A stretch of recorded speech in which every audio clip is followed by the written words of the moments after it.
Scientology, a new slant on life by L. Ron Hubbard. Introduction. Who are you anyway? Where do you come from? What will happen to you? Are you a product of the mud, as you have been told, to exist for a few years and then wither away and fertilize the earth from which they said you came? Or are you something better, something finer? What are your goals? Where are you going? Why are you here? What are you?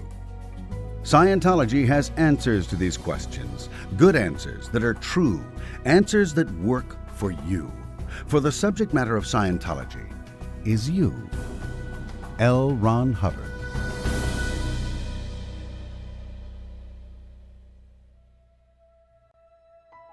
Is it possible to be happy?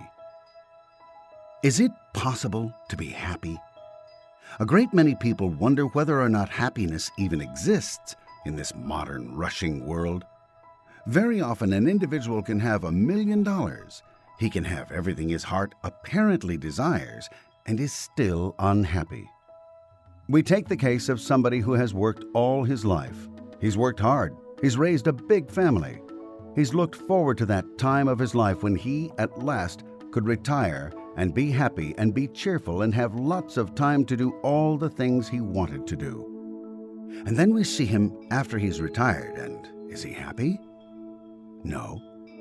He's sitting there thinking about the good old days when he was working hard. Our main problem in life is happiness.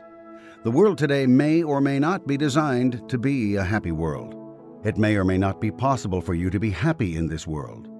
And yet, nearly all of us have the goal of being happy and cheerful about existence. And then, very often, we look around at the world around us and say, well, nobody could be happy in this place.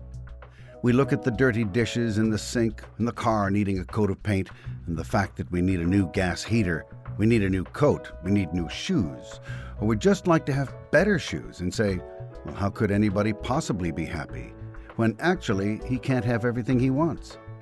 He's unable to do all the things he'd like to do, and therefore, this environment doesn't permit a person to be as happy as he could be.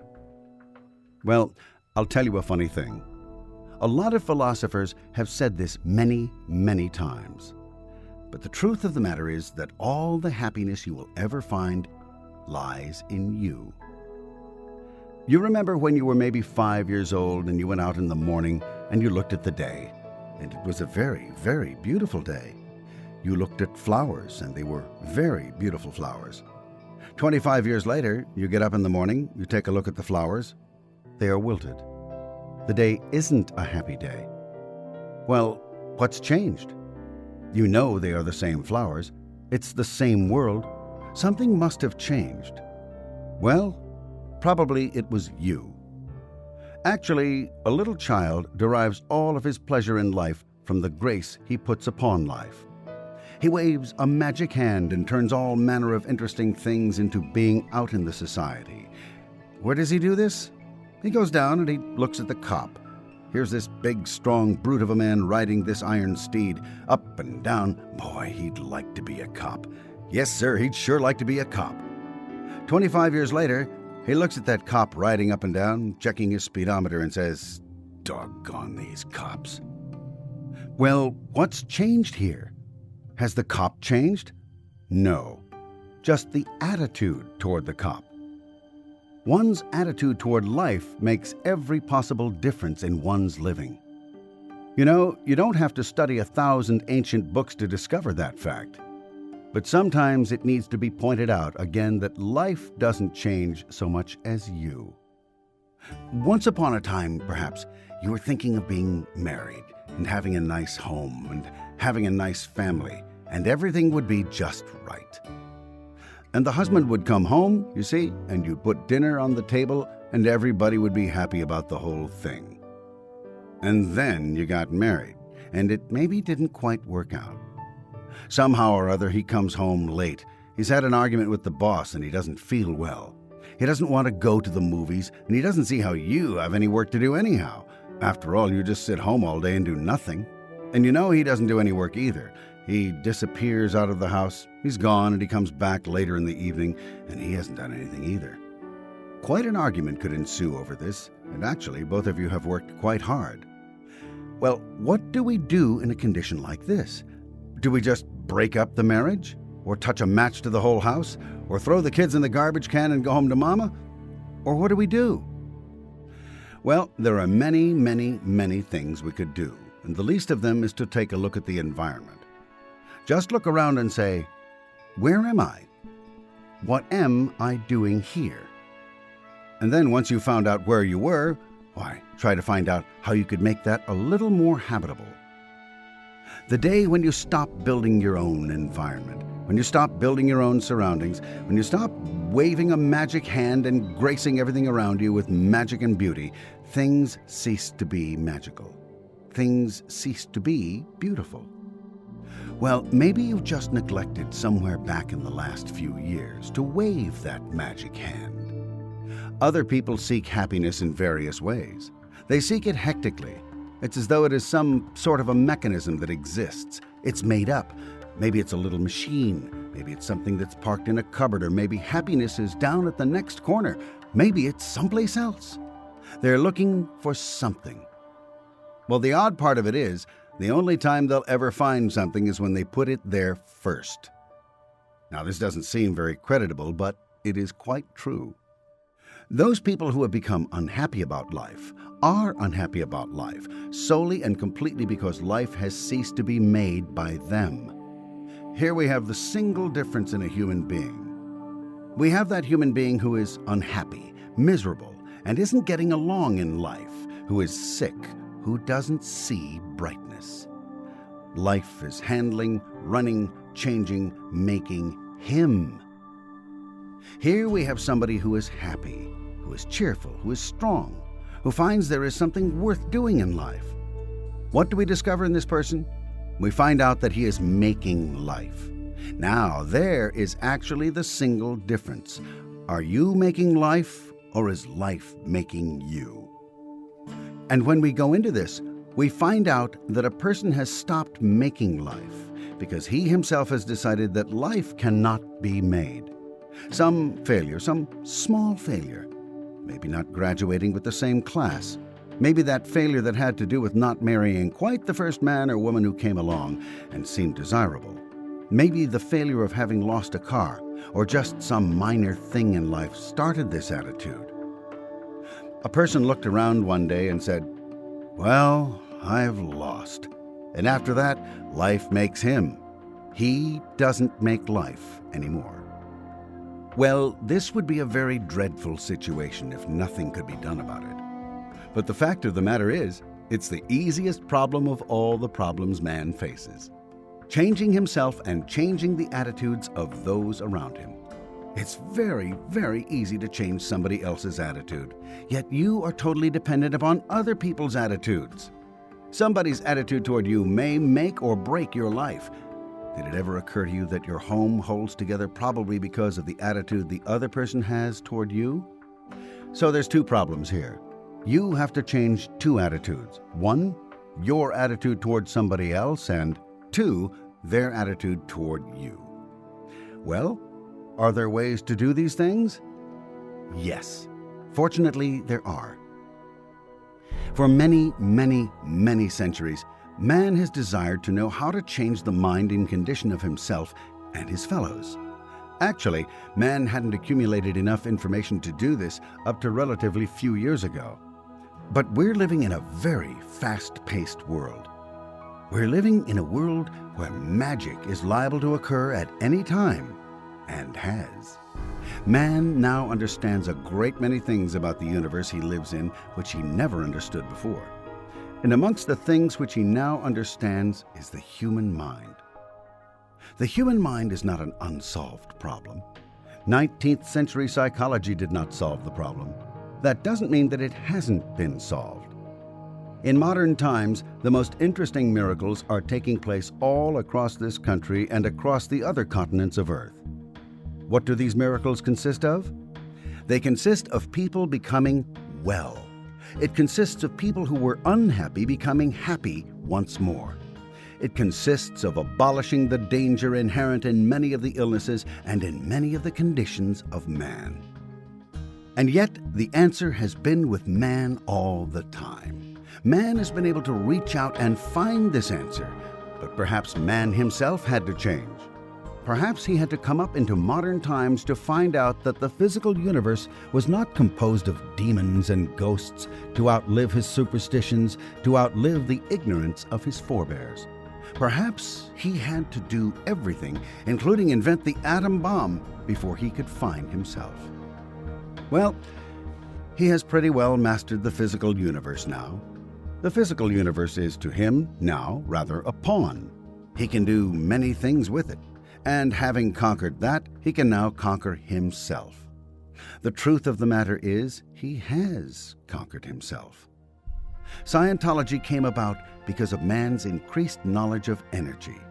Man became possessed of more information about energy than he had ever had before in all of his history. And amongst that, he came into possession of information about the energy which is his own mind. The body is an energy mechanism. Naturally, a person who cannot handle energy could not handle a body. He would be tired, he would be upset, he would be unhappy. As he looks all around him, he finds nothing but energy. If he knew a great deal about energy, particularly the energy of himself, the energy that made him think, the energy that was himself, and the space which surrounded him, he, of course, would know himself. And that, in the final essence, has been his goal for many thousands of years, to know himself. Scientology has made it possible for him to do so.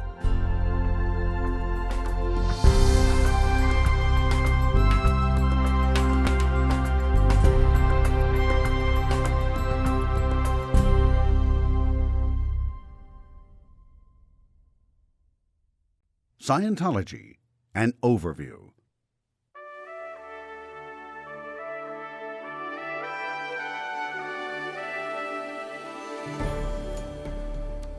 Personal integrity. What is true for you is what you have observed yourself. And when you lose that, you have lost everything. What is personal integrity? Personal integrity is knowing what you know. What you know is what you know, and to have the courage to know and say what you have observed. And that is integrity, and there is no other integrity. Of course, we can talk about honor, truth, nobility, all these things as esoteric terms. But I think they would all be covered very well if what we really observed was what we observed, that we took care to observe what we were observing, that we always observed to observe, and not necessarily maintaining a skeptical attitude, a critical attitude, or an open mind. Not necessarily maintaining these things at all, but certainly maintaining sufficient personal integrity and sufficient personal belief and confidence in self and courage that we can observe what we observe and say what we have observed. Nothing in Scientology is true for you unless you have observed it, and it is true according to your observation. That is all.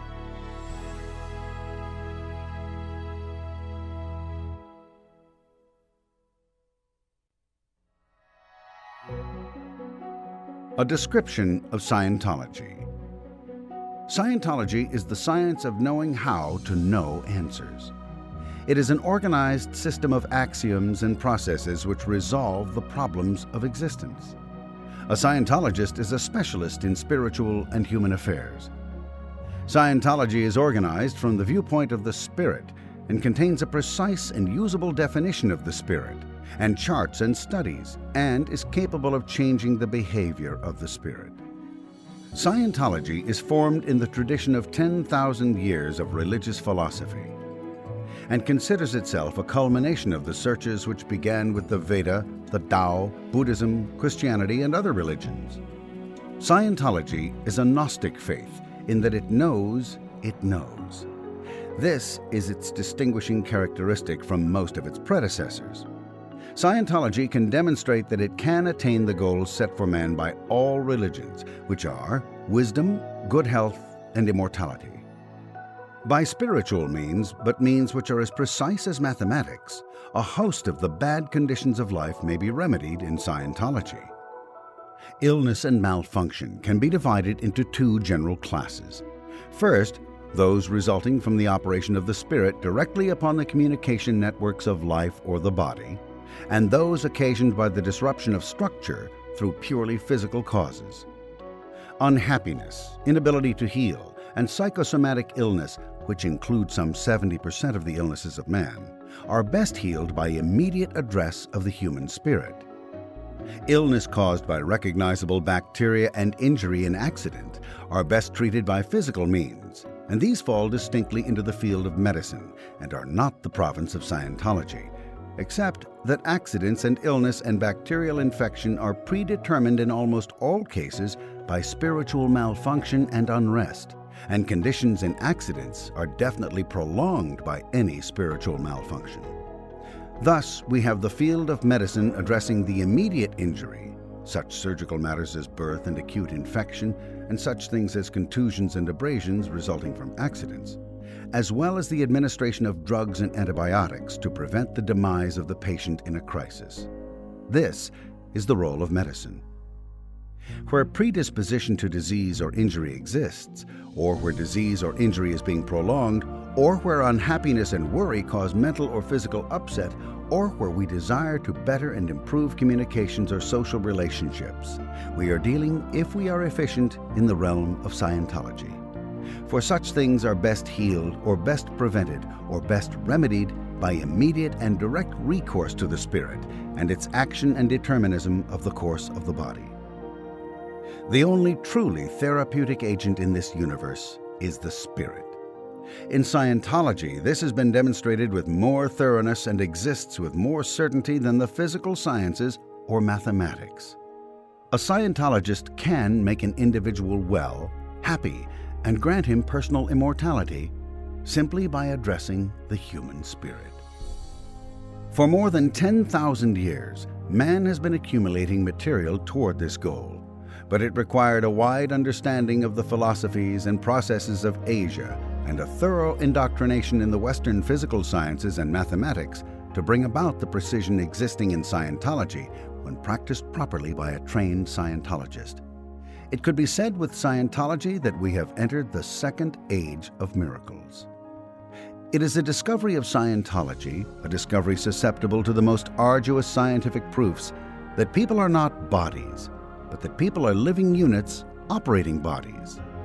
The living unit we call, in Scientology, a thetan, that being taken from the Greek letter theta, the mathematical symbol used in Scientology to indicate the source of life and life itself. The individual, the person, the actual identity is this living unit. It is modified by the addition of a body, and by the addition of a body it is brought into a certain unknowingness about its own condition. The mission of Scientology is to raise the knowingness of this spirit to such a degree that it again knows what it is and what it is doing. And in this state, the thetan can apply directly to his own body or to his environment or to the bodies of others the healing skill of which he is capable. It is the thetan which builds and constructs. It is the thetan which forms actual forms and organisms. Among the capabilities and potentials of the thetan is immortality in full knowingness of his own identity. The amount of time which he has spent on earth and the number of deaths through which he has gone have brought him into a state of forgetfulness about who and where he has been. This material is recovered in Scientology if the Scientologist specifically processes toward it.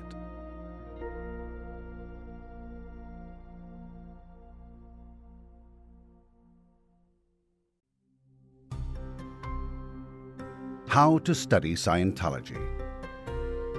The first thing that a student has to find out for himself and then recognize is that he is dealing with precision tools.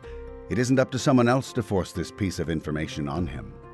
The whole subject of Scientology, as far as the student is concerned, is as good or bad in direct ratio to his knowledge of it. It is up to a student to find out how precise these tools are.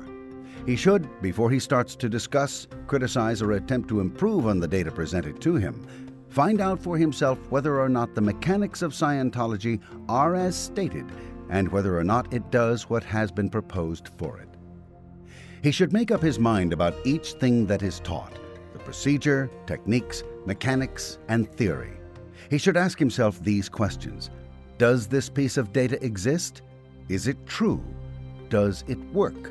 Will it produce the best possible results in the shortest time? There is a way to answer these questions to his own satisfaction. Find them himself. These are fundamentals, and every student should undertake to discover them himself, thus raising Scientology above an authoritarian category. It is not sufficient that an instructor stand before him and declare the existence of these. Each and every student must determine for himself whether or not the instructor's statements are true. There are two ways men ordinarily accept things, neither of them very good. One is to accept a statement because authority says it is true and must be accepted, and the other is by preponderance of agreement amongst other people. Preponderance of agreement is all too often the general public test for sanity or insanity. Suppose someone were to walk into a crowded room and suddenly point to the ceiling, saying, "Oh, look, there's a huge 12-foot spider on the ceiling." Everyone would look up, but no one else would see the spider. Finally, someone would tell him so. "Oh, yes, there is," he would declare, and become very angry when he found that no one would agree with him. If he continued to declare his belief in the existence of the spider, he would very soon find himself institutionalized. The basic definition of sanity in this somewhat nebulously learned society is whether or not a person agrees with everyone else. It is a very sloppy manner of accepting evidence, but all too often it is the primary measuring stick. And then the rule of authority. Does Dr. J. Doe agree with your proposition? No? Then of course it cannot be true. Dr. Doe is an eminent authority in the field. A man by the name of Galen at one time dominated the field of medicine. Another man by the name of Harvey upset Galen's cozy position with a new theory of blood circulation. Galen had been agreeing with the people of his day concerning the tides of the blood. They knew nothing about heart action. They accepted everything they had been taught and did little observing of their own. Harvey worked at the Royal Medical Academy and found by animal vivisection the actual function of the heart. He had the good sense to keep his findings absolutely quiet for a while. Leonardo da Vinci had somehow discovered or postulated the same thing, but he was a crazy artist, and no one would believe an artist. Harvey was a member of the audience of a play by Shakespeare in which the playwright made the same observation. But again, the feeling that artists never contribute anything to society blocked anyone but Harvey from considering the statement as anything more than fiction. Finally, Harvey made his announcement. Immediately, dead cats, rotten fruit, and pieces of wine jugs were hurled in his direction. He raised quite a commotion in medical and social circles until finally, in desperation, one doctor made the historical statement that, "I would rather err with Galen than be right with Harvey." Man would have made an advance of exactly 0 if this had always been the only method of testing evidence. But every so often during man's progress, there have been rebels who were not satisfied with preponderance of opinion and who tested a fact for themselves, observing and accepting the data of their observation and then testing again. Possibly the first man who made a flint axe looked over a piece of flint and decided that the irregular stone could be chipped a certain way. When he found that flint would chip easily, he must have rushed to his tribe and enthusiastically tried to teach his fellow tribesmen how to make axes in the shape they desired instead of spending months searching for accidental pieces of stone of just the right shape. The chances are he was stoned out of camp.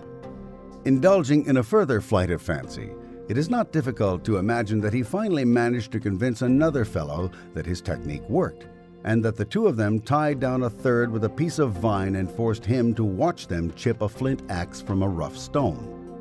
Finally, after convincing 15 or 20 tribesmen by forceful demonstration, the followers of the new technique declared war on the rest of the tribe and, winning, forced the tribe to agree by decree. Evaluation of data. Man has never known very much about that with which his mind is chiefly filled: data. What is data? What is the evaluation of data? All these years in which psychoanalysis has taught its tenets to each generation of doctors, the authoritarian method was used, as can be verified by reading a few of the books on the subject. Within them is found, interminably, Freud said. The truly important thing is not that Freud said a thing, but is the data valuable? If it is valuable, how valuable is it? You might say that a datum is as valuable as it has been evaluated. A datum can be proved in ratio to whether it can be evaluated by other data, and its magnitude is established by how many other data it clarifies. Thus, the biggest datum possible would be one which would clarify and identify all knowledge known to man in the material universe. Unfortunately, however, there is no such thing as a prime datum. There must be not one datum, but two data, since a datum is of no use unless it can be evaluated. Furthermore, there must be a datum of similar magnitude with which to evaluate any given datum. Data is your data only so long as you have evaluated it. It is your data by authority, or it is your data. If it is your data by authority, somebody has forced it upon you. Of course, if you asked a question of a man whom you thought knew his business and he gave you his answer, that datum was not forced upon you. But if you went away from him believing from then on that such a datum existed without taking the trouble to investigate the answer for yourself, without comparing it to the known universe, you were falling short of completing the cycle of learning. Mechanically, the major thing wrong with the mind is, of course, the turbulence in it. But the overburden of information in this society is enforced education that the individual has never been permitted to test. Literally, when you are told not to take anyone's word as an absolute datum, you are being asked to break a habit pattern forced upon you when you were a child. Your instructor in Scientology could have told you what he found to be true and invite you to test it for yourself. But unless you have tested it, you very likely do not have the fundamentals of Scientology in mind well enough to be comfortable in the use of any or all of the techniques available to you. This is why theory is so heavily stressed in Scientology. The instructor can tell you what he has found to be true and what others have found to be true, but at no time should he ask you to accept it. Please allow a plea otherwise.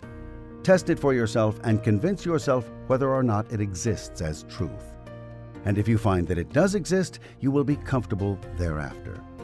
Otherwise, unrecognized even by yourself, you are likely to find down at the bottom of your information and education an unresolved question which will itself undermine your ability to assimilate or practice anything in the line of a technique. Your mind will not be as facile on the subject as it should be. Any quarrel you may have with theory is something that only you can resolve. Is the theory correct or isn't it correct? Only you can answer that. It cannot be answered for you. You can be told what others have achieved in the way of results and what others have observed, but you cannot become truly educated until you have achieved the results for yourself. The moment a man opens his mouth and asks, "Where is validation?" you can be sure you are looking at a very stupid man. That man is saying bluntly and abruptly, "I cannot think for myself. I have to have authority." Where could he possibly look for validation except into the physical universe and into his own subjective and objective reality? A look at the sciences. Unfortunately, we are surrounded by a world that calls itself a world of science. But it is a world that is, in actuality, a world of authority. True, that which is science today is far, far in advance of the Hindu concept of the world, wherein a hemisphere rested on the backs of 7 elephants, which stood on 7 pillars that stood on the back of a mud turtle, below which was mud into infinity. The reason engineering and physics have reached out so far in advance of other sciences is the fact that they pose problems which punish man so violently if he doesn't look carefully into the physical universe. An engineer is faced with the problem of drilling a tunnel through a mountain for a railroad. Tracks are laid up to the mountain on either side. If he judges space wrongly, the two tunnel entrances would fail to meet on the same level in the center. It would be so evident to one and all concerned that the engineer made a mistake, that he takes great care not to make such a mistake. He observes the physical universe not only to the extent that the tunnel must meet to a fraction of an inch, but to the extent that if he were to misjudge wrongly the character of the rock through which he drills, the tunnel would cave in, an incident which would be considered a very unlucky and unfortunate occurrence to railroading. Biology comes closer to being a science than some others because, in the field of biology, if someone makes too big a mistake about a bug, the immediate result can be dramatic and terrifying. Suppose a biologist is charged with the responsibility of injecting plankton into a water reservoir. Plankton are microscopic germs that are very useful to man. But if, through some mistake, the biologist injects typhoid germs into the water supply, there would be an immediate and dramatic result. Suppose a biologist is presented with the task of producing a culture of yeast, which would, when placed in white bread dough, stain the bread brown. This man is up against the necessity of creating a yeast which not only behaves as yeast, but makes a dye as well. He has to deal with the practical aspect of the problem because, after he announces his success, there is the yeast test. Is the bread edible? And the brown bread test. Is the bread brown? Anyone could easily make the test, and everyone would know very quickly whether or not the biologist had succeeded or failed. Politics is called a science. There are natural laws about politics. They could be worked out if someone were to actually apply a scientific basis to political research. In the field of humanities, science has been thoroughly adrift. Unquestioned authoritarian principles have been followed. Any person who accepts knowledge without questioning it and evaluating it for himself is demonstrating himself to be in apathy toward that sphere of knowledge. Fundamentals. When a man tries to erect the plans of a lifetime or a profession on data which he himself has never evaluated, he cannot possibly succeed. Fundamentals are very, very important. But first of all, one must learn how to think in order to be absolutely sure of a fundamental. Thinking is not particularly hard to learn. It consists merely of comparing a particular datum with the physical universe as it is known and observed. When there is an authoritarian basis for your education, you are not truly educated. Authoritarianism is little more than a form of hypnotism. Learning is forced under threat of some form of punishment. A student is stuffed with data which has not been individually evaluated, just as a taxidermist would stuff a snake. Such a student will be well informed and well educated according to present-day standards, but unfortunately, he will not be very successful in his chosen profession. Indecision underlies an authoritarian statement. Do not allow your education to lie on the quicksand of indecision.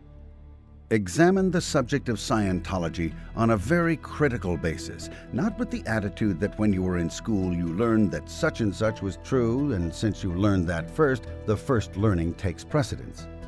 Do not make the mistake of criticizing something on the basis of whether or not it concurs with the opinions of someone else. The point which is pertinent is whether or not it concurs with your opinion. Does it agree with what you think? Take the time and effort of making a complete examination of your subject, introspectively and by observation. The hard way is to sit down and memorize 1,000,000 words, the method all too many educational systems employ in this age. Look at Scientology, study it, question it, and use it, and you will have discovered something for yourself.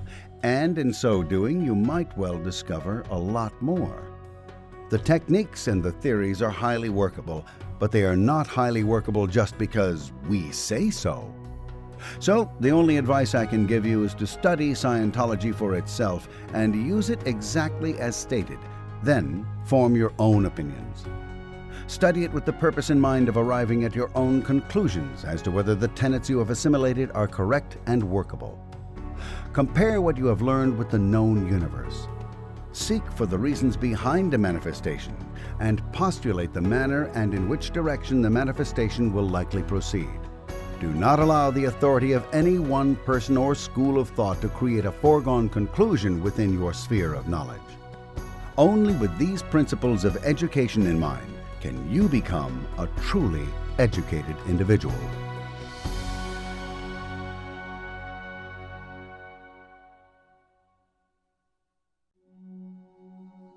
Man's search for his soul. For countless ages past, man has been engaged upon a search. All thinkers in all ages have contributed their opinion and considerations to it. No scientist, no philosopher, no leader has failed to comment upon it. Billions of men have died for one opinion or another on the subject of this search. And no civilization, mighty or poor, in ancient or in modern times, has endured without battle on its account. The human soul, to the civilized and barbaric alike, has been an endless source of interest, attention, hate, or adoration. To say that I have found the answer to all riddles of the soul would be inaccurate and presumptuous. To discount what I have come to know, and to fail to make that known after observing its benefits, would be a sin of omission against man. After decades of inquiry and thought, and after years of public activity wherein I observed the material at work and its results, I can announce that in the knowledge I have developed, there must lie the answers to that riddle, to that enigma, to that problem, the human soul. For under my hands and others, I have seen the best in man rehabilitated. For the time since I first made it clear, I have been, with some reluctance, out beyond any realm of the scientific known. I must face the fact that we have reached that merger point where science and religion meet, and we must now cease to pretend to deal with material goals alone. We cannot deal in the realm of the human soul and ignore the fact. Man has too long pursued this search for its happy culmination here to be muffled by vague and scientific terms. Religion, not science, has carried this search, this war, through the millennia. Science has all but swallowed man with an ideology which denies the soul, a symptom of the failure of science in that search. One cannot now play traitor to the men of God who sought these ages past to bring man from the darkness. We in Scientology belong in the ranks of the seekers after truth, not in the rear guard of the makers of the atom bomb.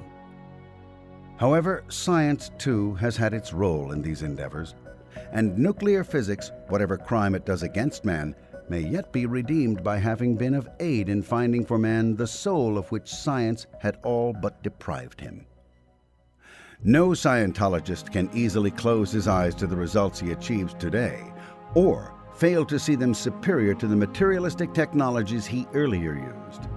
For we can know, with all else we know, that the human soul, freed, is the only effective therapeutic agent that we have. But our goals, no matter our miracles with bodies today, exceed physical health and better men. Scientology is the science of knowing how to know. It has taught us that a man is his own immortal soul, and it gives us little choice but to announce to a world, no matter how it receives it, that nuclear physics and religion have joined hands, and that we in Scientology perform those miracles for which man through all his search has hoped. The individual may hate God or despise priests. He cannot ignore, however, the evidence that he is his own soul. Thus, we have resolved our riddle and found the answer simple.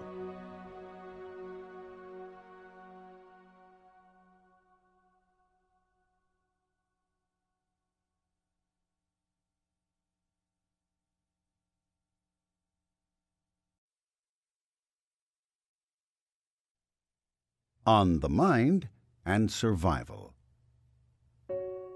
On our efforts for immortality. The physical universe consists of 4 elements: matter, energy, space, and time. According to nuclear physics, matter is composed of energies such as electrons and protons, and the energy and the matter exist in space and time. All this is actually very simple. And even then, we need not go very far into it to understand that the universe in which we live is composed of simple things arranged and rearranged to make many forms and manifestations. The concrete sidewalk, the air, ice cream sodas, paychecks, cats, kings, and coal heavers are basically composed of matter, energy, space, and time. And where they are alive, they contain another ingredient: life. Life is an energy of a very special kind, obeying certain laws different from what we normally consider energy, such as electricity. But life is an energy, and it has some peculiar properties. Life is able to collect and organize matter and energy in space and time, and animate it. Life takes some matter and energy and makes an organism such as a monocell, a tree, a polar bear, or a man. Then this organism, still animated by the energy called life, further acts upon matter and energy in space and time, and further organizes and animates matter and energy into new objects and shapes. Life could be said to be engaged upon a conquest of the physical universe.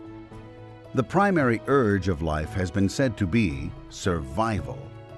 In order to accomplish survival, life has to continue and win in its conquest of the physical universe.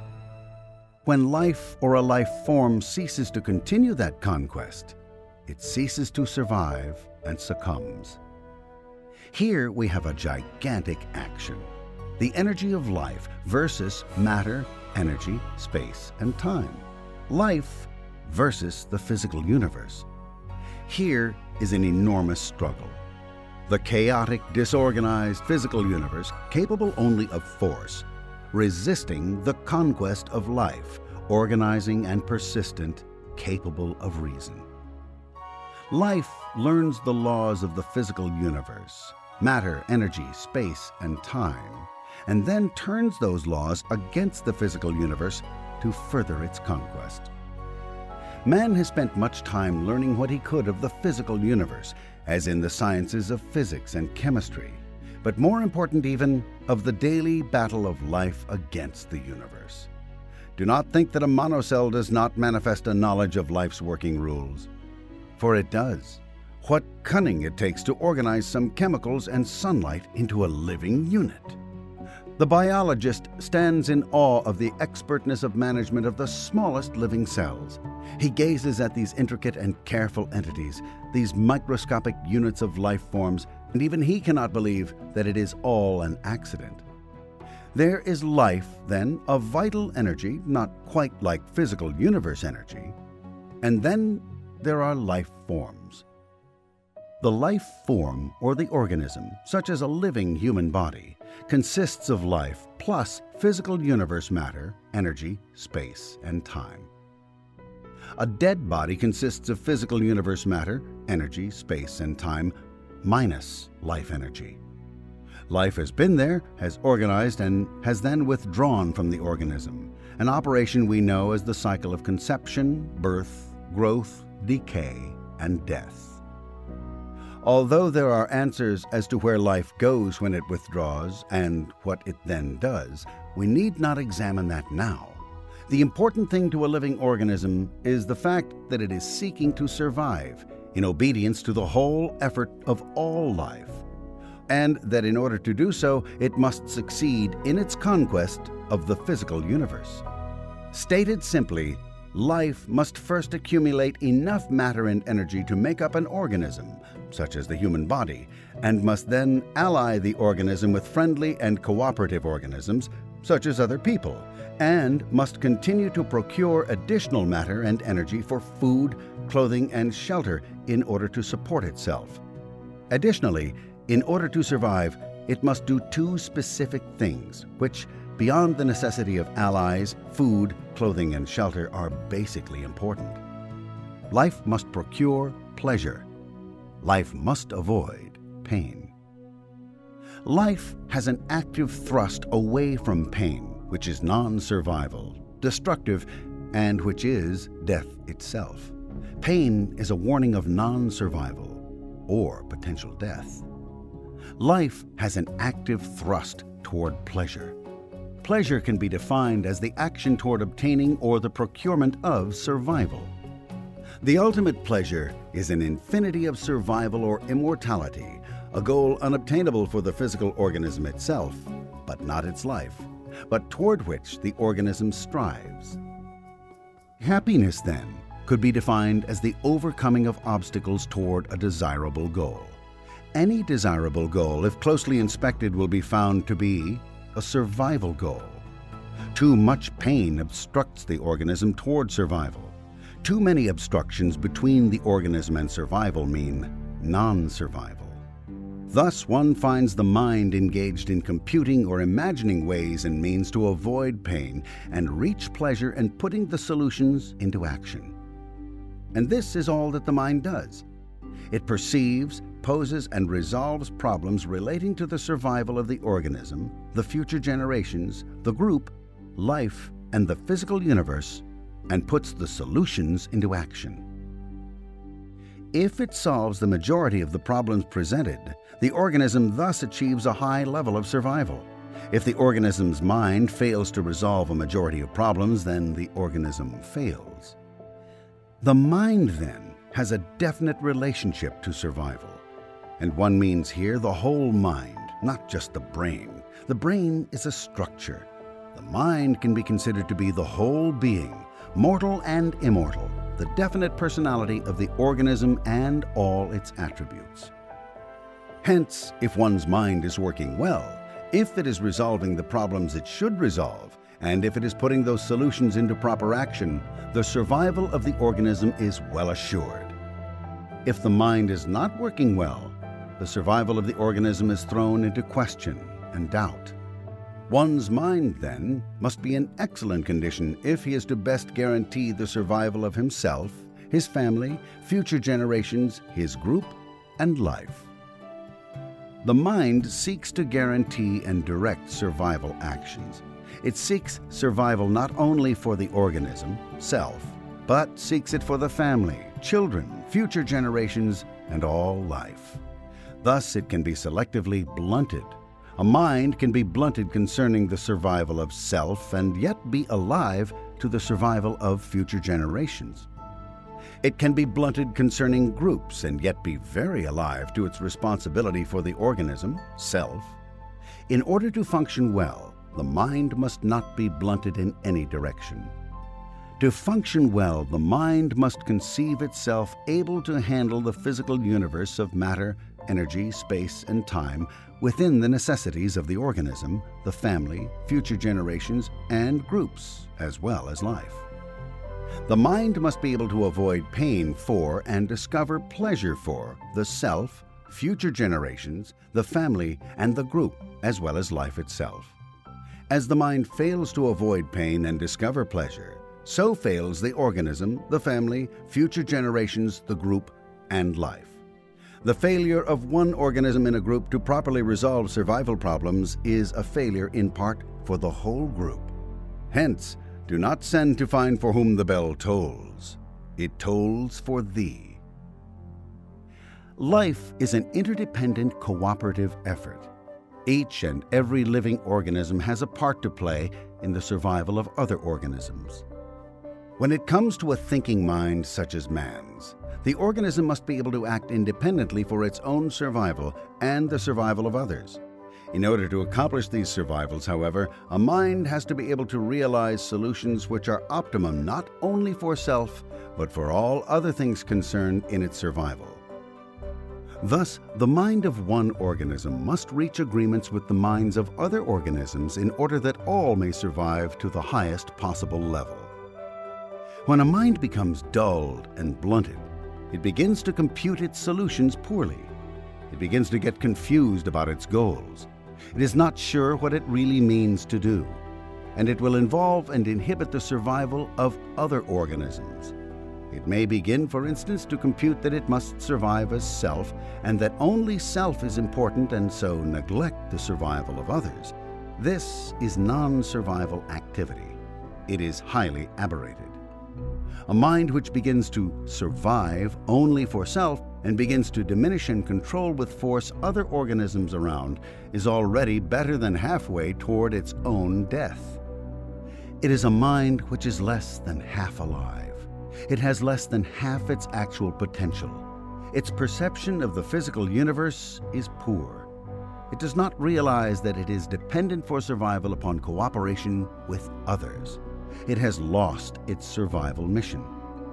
This mind is already outward bound toward death, has passed its peak, and will actually take personal actions which lead to its own death. Life, the large overall life, has a use for organism death. When an organism can no longer continue well, the plan of life is to kill it and invest anew in a new organism. Death is life's operation of disposing of an outmoded and unwanted organism so that new organisms can be born and can flourish. Life itself does not die. Only the physical organism dies. Not even a personality apparently dies. Death, then, in truth, is a limited concept of the death of the physical part of the organism. Life and the personality apparently go on. The physical part of the organism ceases to function. And that is death. When an organism reaches a point where it is only half conscious, where it is only perceiving half as well as it should, where it is functioning only half as well as it should, death begins. The organism thereafter will take actions to hasten death. It does this unconsciously. But in its aberrated state, such a mind will also bring death to other organisms. Thus, a half-conscious organism is a menace to others. Here is the accident-prone, the fascist, the person who seeks to dominate, the selfish and self-seeking person. Here is an organism outward bound. When an organism reaches a point where it is only a third alive, a third conscious, it is perceiving only a third of what it might. Life even further hastens the death of this organism and those around it. Here is the suicide. Here is the person who is continually ill, who refuses to eat. Organisms which are outward bound toward death sometimes require years and years to die. For the organism experiences resurgences and still has some small desire to go on living. And other organisms help it to live. It is carried along by the tide of life even though its individual direction is toward death. Death for others, and death for self, and death for the physical universe around it. Society, the bulk of which is bent upon survival, fails or refuses to recognize death or the urge of organisms toward it. Society passes laws against murder and suicide. Society provides hospitals. Society carries such people upon its back. And society will not hear of euthanasia or mercy-killing. Organisms which have passed the halfway point will take extraordinary measures and means to bring about death for others and for things and for self. Here we have the Hitlers, the criminals, the destructively neurotic. Give a person who has passed this point a car to drive, and the car may become involved in an accident. Give him money, and the money will go to purchase non-survival things. But we must not emphasize the dramatic and forget the important, like the newspapers do. The action and urge toward death becomes noticeable only when it is very dramatic. It is most dangerous, however, in its undramatic forms. A person who has passed the halfway point brings death to things and people on a small scale at all times. A house left dirty, appointments not kept, clothing not cared for, vicious gossip, carping criticisms of others for their own good. These are all in turbulences which bring failure, and too many failures bring death. And it should not be supposed that by halfway point one means halfway through life. It means half conscious, half alive, half or less perceiving and thinking. A child may be suppressed to this level by his parents in school. And indeed, children quite ordinarily drop below the halfway point. So defeated do they become in their environment and in their contest with life. Age is no criterion, but physical health is.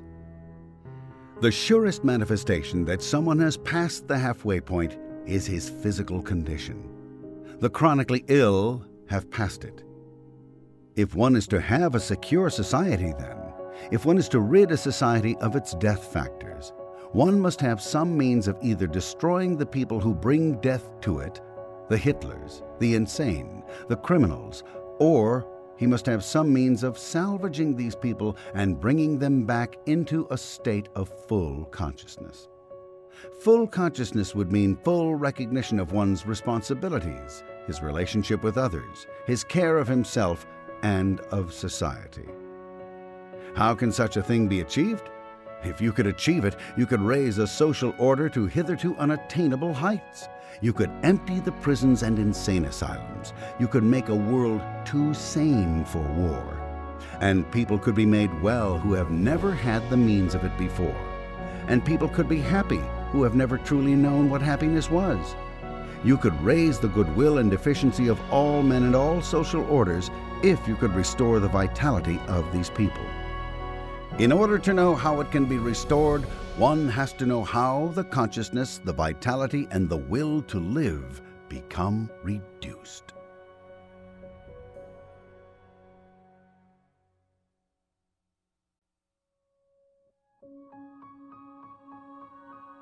On raising our level of consciousness. An organism is suppressed toward death by accumulated pain. Pain in one great sweeping shock brings about immediate death.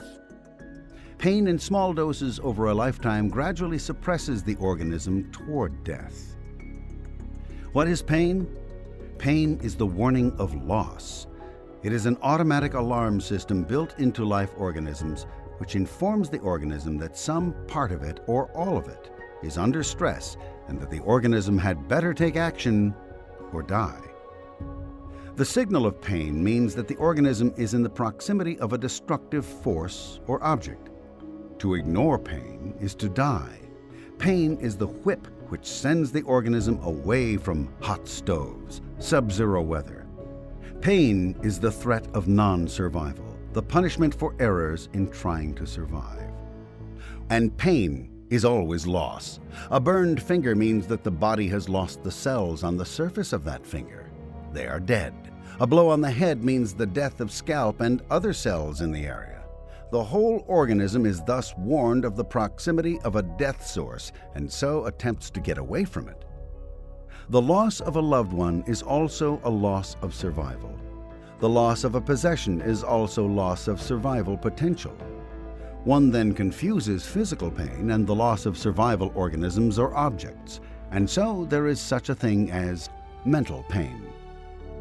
But life, in its whole contest with the physical universe, has no patience with failure.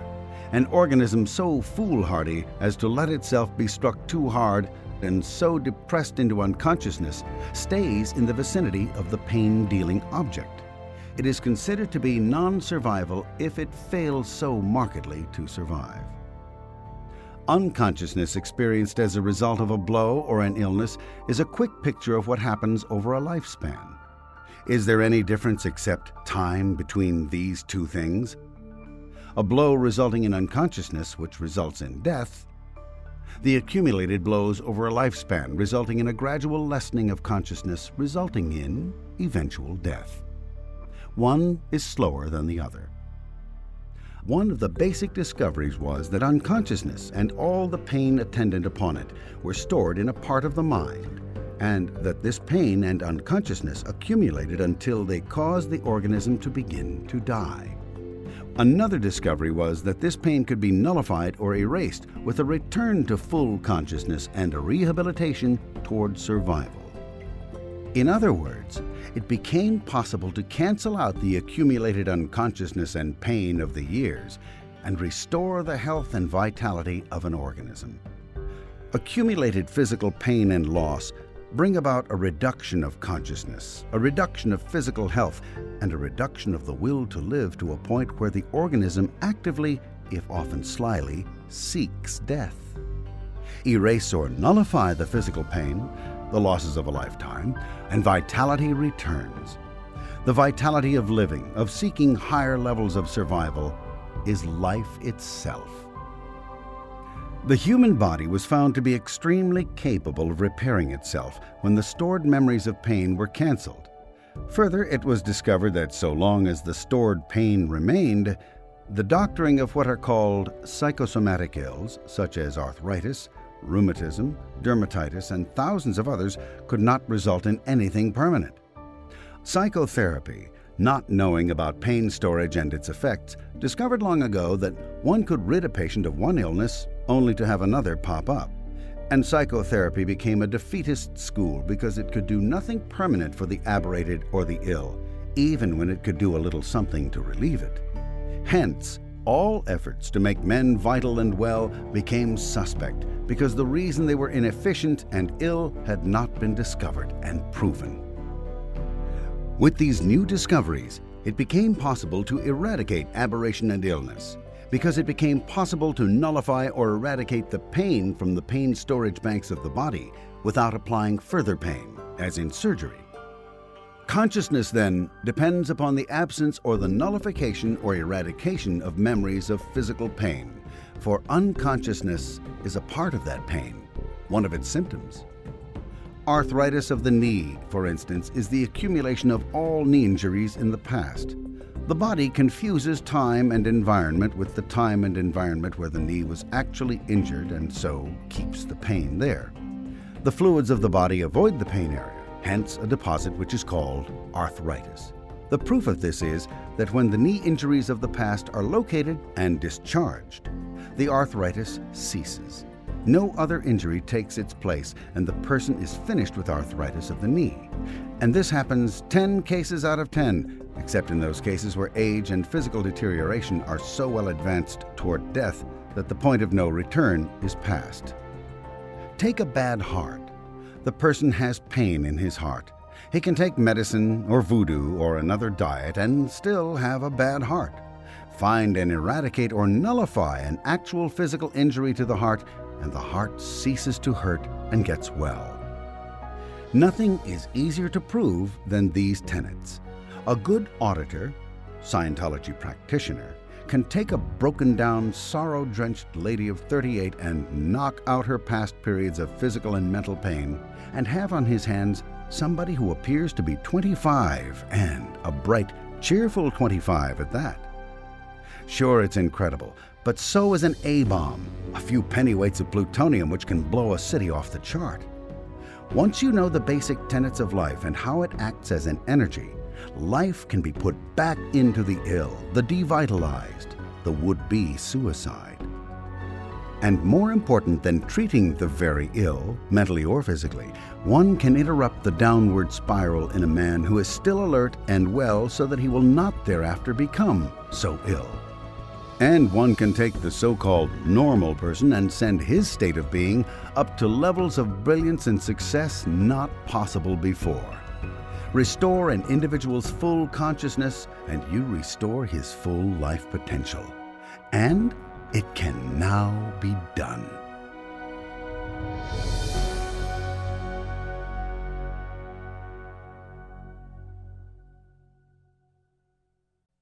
On the fundamentals of life and living.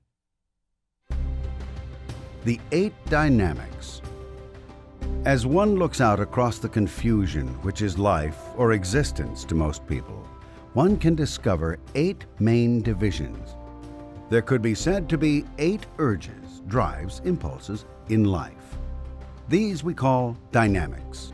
These are motives or motivations. We call them the 8 dynamics. There is no thought or statement here that any one of these 8 dynamics is more important than the others. While they are categories, divisions of the broad game of life, they are not necessarily equal to each other. It will be found amongst individuals that each person stresses one of the dynamics more than the others, or may stress a combination of dynamics as more important than other combinations. The purpose in setting forth this division is to increase an understanding of life by placing it in compartments. Having subdivided existence in this fashion, each compartment can be inspected as itself and by itself in its relationship to the other compartments of life. In working a puzzle, it is necessary to first take pieces of similar color or character and place them in groups. In studying a subject, it is necessary to proceed in an orderly fashion. To promote this orderliness, it is necessary to assume, for our purposes, these 8 arbitrary compartments of life. The first dynamic is the urge toward existence as oneself. Here we have individuality expressed fully. This can be called the self dynamic. The second dynamic is the urge toward existence as a sexual activity. This dynamic actually has two divisions. Second dynamic A is the sexual act itself, and the second dynamic B is the family unit, including the rearing of children. This can be called the sex dynamic. The third dynamic is the urge toward existence in groups of individuals. Any group or part of an entire class could be considered to be a part of the third dynamic. The school, the society, the town, the nation are each part of the third dynamic, and each one is a third dynamic. This can be called the group dynamic. The fourth dynamic is the urge toward existence as or of mankind. Whereas one race would be considered a third dynamic, all the races would be considered the fourth dynamic. This can be called the mankind dynamic. The fifth dynamic is the urge toward existence of the animal kingdom. This includes all living things, whether vegetable or animal, the fish in the sea, the beasts of the field, or of the forest, grass, trees, flowers, or anything directly and intimately motivated by life. This can be called the animal dynamic. The sixth dynamic is the urge toward existence as the physical universe. The physical universe is composed of matter, energy, space, and time. In Scientology, we take the first letter of each of these words and coin a word, MEST. This can be called the universe dynamic. The seventh dynamic is the urge toward existence as or of spirits. Anything spiritual, with or without identity, would come under the heading of the seventh dynamic. This can be called the spiritual dynamic. The eighth dynamic is the urge toward existence as infinity. This is also identified as the supreme being. This is called the eighth dynamic because the symbol of infinity stood upright makes the numeral 8. This can be called the infinity or God dynamic. Scientologists usually call these by number. A further manifestation of these dynamics is that they could best be represented as a series of concentric circles, wherein the first dynamic would be the center and each new dynamic would be successively a circle outside it. The basic characteristic of the individual includes his ability to so expand into the other dynamics. As an example of use of these dynamics, one discovers that a baby at birth is not perceptive beyond the first dynamic. But as the child grows and interests extend, the child can be seen to embrace other dynamics. As a further example of use, a person who is incapable of operating on the third dynamic is incapable at once of being a part of a team, and so might be said to be incapable of a social existence. As a further comment upon the 8 dynamics, no one of these dynamics from 1 to 7 is more important than any other one of them in terms of orienting the individual. The abilities and shortcomings of individuals can be understood by viewing their participation in the various dynamics.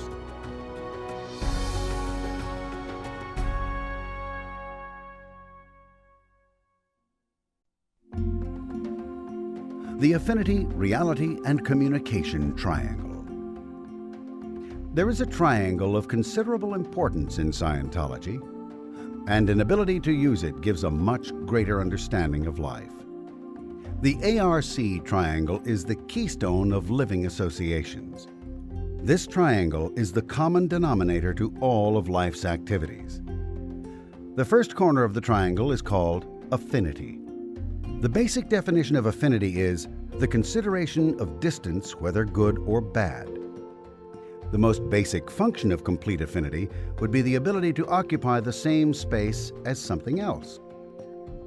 The word affinity is here used to mean love, liking, or any other emotional attitude. Affinity is conceived in Scientology to be something of many facets. Affinity is a variable quality. Affinity is here used as a word with the context degree of liking. Under affinity, we have the various emotional tones ranged from the highest to the lowest, and these are in part serenity, the highest level, enthusiasm, conservatism, as we proceed downward towards the baser affinities, boredom, antagonism, anger, covert hostility, fear, grief, apathy. This in Scientology is called the tone scale. Below apathy, affinity proceeds into solidities such as matter. Affinity is conceived to be comprised first of thought, then of emotion, which contains energy particles, and then as a solid. The second corner of the triangle is reality. Reality could be defined as that which appears to be. Reality is fundamentally agreement. What we agree to be real is real. The third corner of the triangle is communication. In understanding the composition of human relations in this universe, communication is more important than the other two corners of the triangle. Communication is the solvent for all things. It dissolves all things. The interrelationship of the triangle becomes apparent at once when one asks, have you ever tried to talk to an angry man? Without a high degree of liking and without some basis of agreement, there is no communication. Without communication and some basis of emotional response, there can be no reality. Without some basis for agreement and communication, there can be no affinity. Thus, we call these three things a triangle. Unless we have two corners of a triangle, there cannot be a third corner. Desiring any corner of the triangle, one must include the other two. The triangle is conceived to be very spacious at the level of serenity and completely condensed at the level of matter. Thus, to represent a scale for use, one would draw a large triangle with the high part of the scale and succeedingly smaller triangles down to a dot at the bottom of the scale. Affinity, reality, and communication are the basis of the Scientology tone scale, which gives a prediction of human behavior. As has already been noted, the triangle is not an equilateral, all sides the same, triangle. Affinity and reality are very much less important than communication. It might be said that the triangle begins with communication, which brings into existence affinity and reality. ARC are understanding. If you would continue a strong and able communication with someone, there must be some basis for agreement.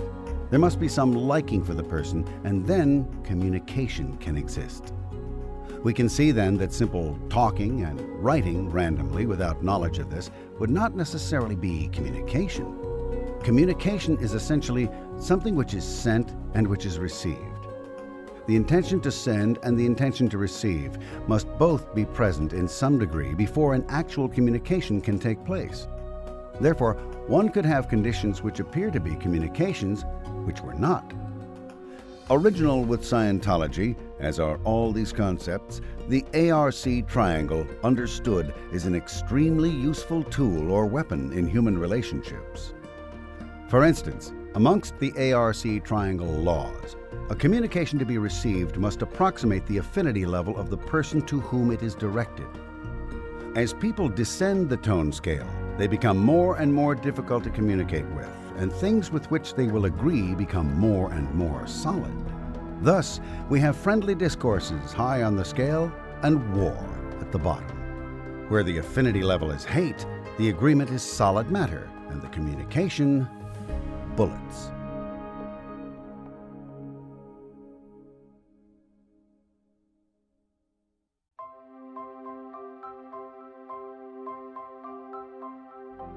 The reason why. Life can best be understood by likening it to a game. Since we are exterior to a great number of games, we can regard them with a detached eye. If we were exterior to life, instead of being involved and immersed in the living of it, it would look to us much like games look to us from our present vantage point. Despite the amount of suffering, pain, misery, sorrow, and travail which can exist in life, The reason for existence is the same reason as one has to play a game: interest, contest, activity, and possession. The truth of this assertion is established by an observation of the elements of games and then applying these elements to life itself. When we do this, we find nothing left wanting in the panorama of life. By game, we mean contest of person against person or team against team. When we say games, we mean such games as baseball, polo, chess, or any other such pastime. It may at one time have struck you peculiar that men would risk bodily injury in the field of play just for the sake of amusement. So it might strike you as peculiar that people would go on living or would enter into the game of life at the risk of all the sorrow, travail, and pain just to have something to do. Evidently, there is no greater curse than total idleness. Of course, there is that condition where a person continues to play a game in which he is no longer interested. If you will but look about the room and check off items in which you are not interested, you will discover something remarkable. In a short time, you will find that there is nothing in the room in which you are not interested. You are interested in everything. However, disinterest itself is one of the mechanisms of play. In order to hide something, it is only necessary to make everyone disinterested in the place where the item is hidden. Disinterest is not an immediate result of interest which has worn out. Disinterest is a commodity in itself. It is palpable. It exists. By studying the elements of games, we find ourselves in possession of the elements of life. Life is a game. A game consists of freedom, barriers, and purposes. This is a scientific fact, not merely an observation. Freedom exists amongst barriers. A totality of barriers and a totality of freedom alike are no-game conditions. Each is similarly cruel. Each is similarly purposeless. Great revolutionary movements fail. They promise unlimited freedom. That is the road to failure. Only stupid visionaries chant of endless freedom. Only the afraid and ignorant speak of and insist upon unlimited barriers. When the relation between freedom and barriers becomes too unbalanced, an unhappiness results. Freedom from is all right, only so long as there is a place to be free to. An endless desire for freedom from is a perfect trap, a fear of all things. Barriers are composed of inhibiting, limiting ideas, space, energy, masses, and time. Freedom in its entirety would be a total absence of these things. But it would also be a freedom without thought or action, an unhappy condition of total nothingness.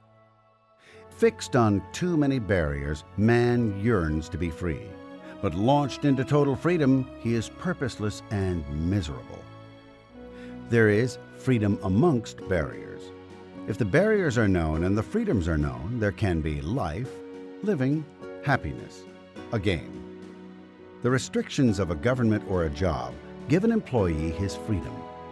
Without known restrictions, an employee is a slave doomed to the fears of uncertainty in all his actions. Executives in business and government can fail in three ways and thus bring about a chaos in their department. They can 1. Seem to give endless freedom. 2. Seem to give endless barriers. 3. Make neither freedom nor barriers certain. Executive competence, therefore, consists of imposing and enforcing an adequate balance between their people's freedom and the unit's barriers, and in being precise and consistent about those freedoms and barriers. Such an executive, adding only in himself initiative and purpose, can have a department with initiative and purpose. An employee buying and/or insisting upon freedom only will become a slave. Knowing the above facts, he must insist upon a workable balance between freedom and barriers. An examination of the dynamics will demonstrate the possibility of a combination of teams. Two group dynamics can engage one another as teams. The self dynamic can ally itself with the animal dynamic against, let us say, the universe dynamic, and so have a game. In other words, the dynamics are an outline of possible teams and interplays. As everyone is engaged in several games, an examination of the dynamics will plot and clarify for him the various teams he is playing upon and those he is playing against. If an individual can discover that he is only playing on the self dynamic and that he belongs to no other team, it is certain that this individual will lose. For he has before him 7 remaining dynamics, and the self dynamic is seldom capable of besting, by itself, all the remaining dynamics. In Scientology, we call this condition the only one. Here is self-determinism in the guise of selfish determinism. And here is an individual who will most certainly be overwhelmed. To enjoy life, one must be willing to be some part of life. There is the principle in Scientology called pan-determinism. This could be loosely defined as determining the activities of 2 or more sides in a game simultaneously. For instance, a person playing chess is being self-determined and is playing chess against an opponent. A person who is pan-determined on the subject of chess could play both sides of the board. A being is pan-determined about any game to which he is senior. He is self-determined only in a game to which he is junior. For instance, a general of an army is pan-determined concerning an argument between 2 privates or even 2 companies of his command. He is pan-determined in this case, but when he confronts another army led by another general, he becomes self-determined. The game in this wise could be said to be larger than himself. The game becomes even larger than this when the general seeks to play the parts of all the political heads which should be above him. This is the main reason why dictatorship doesn't work. It is all but impossible for one man to be pan-determined about the entire system of games which comprise a nation. He starts taking sides and then, to that degree, becomes much less than the government which he is seeking to run. It has been stylish in past ages to insist only upon freedom. The French Revolution furnishes an excellent example for this. In the late part of the 18th century, the nobles of France became so self-determined against the remainder of the country and were so incapable of taking the parts of the populace that the nobles were destroyed. Immediately, the populace itself sought to take over the government. And being untrained and being intensely antipathetic to any and all restraints, their war cry became freedom. They had no further restrictions or barriers.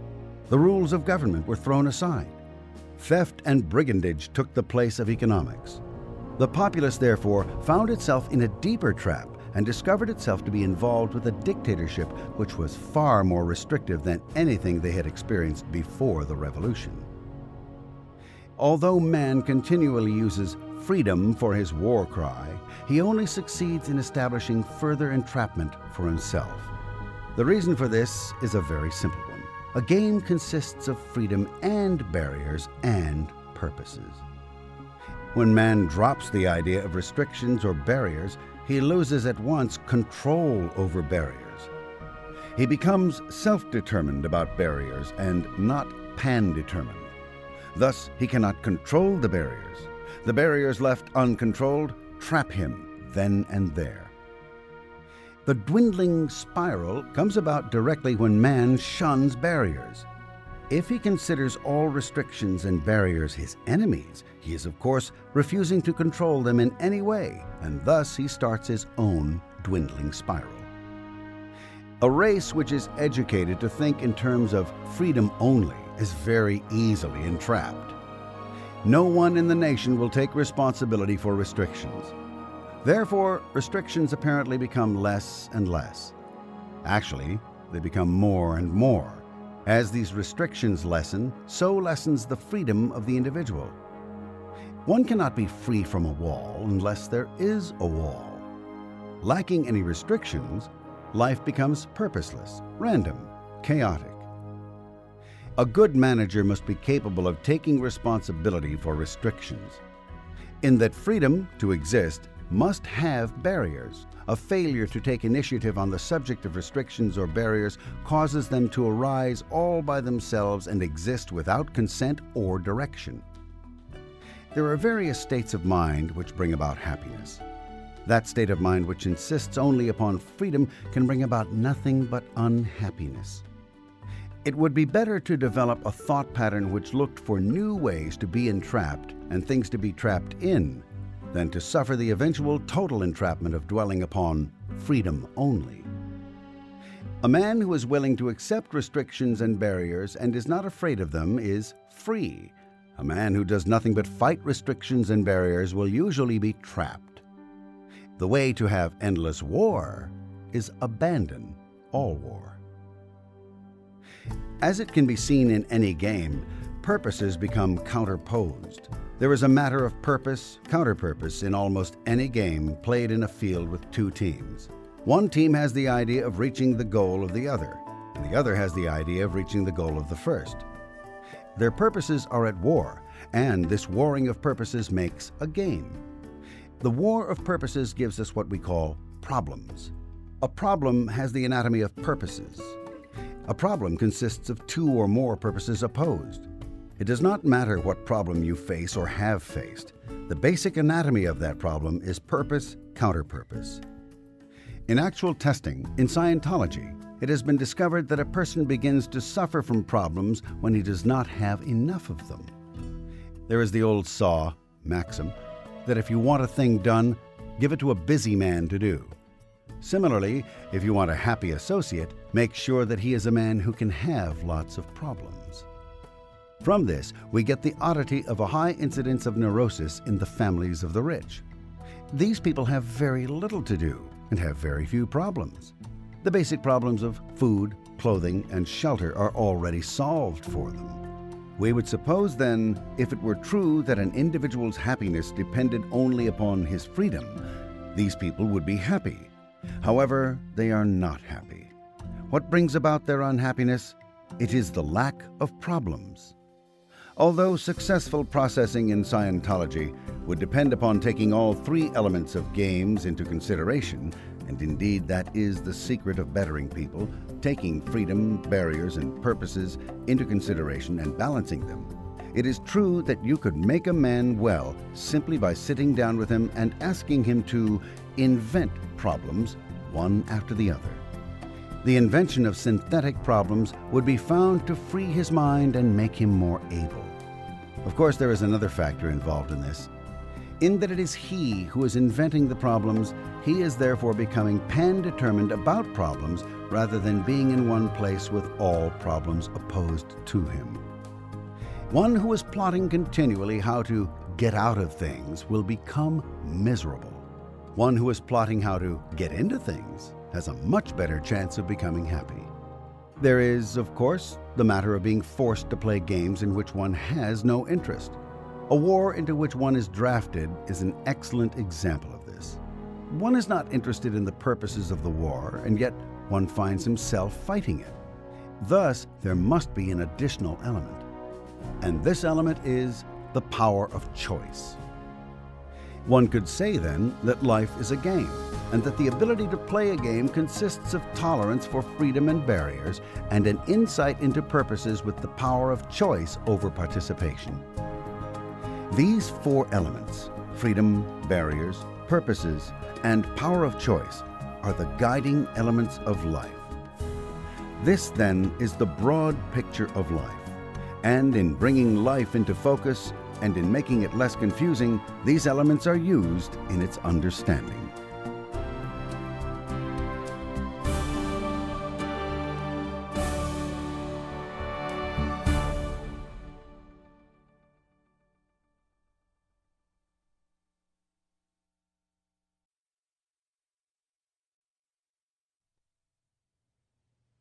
On work and success.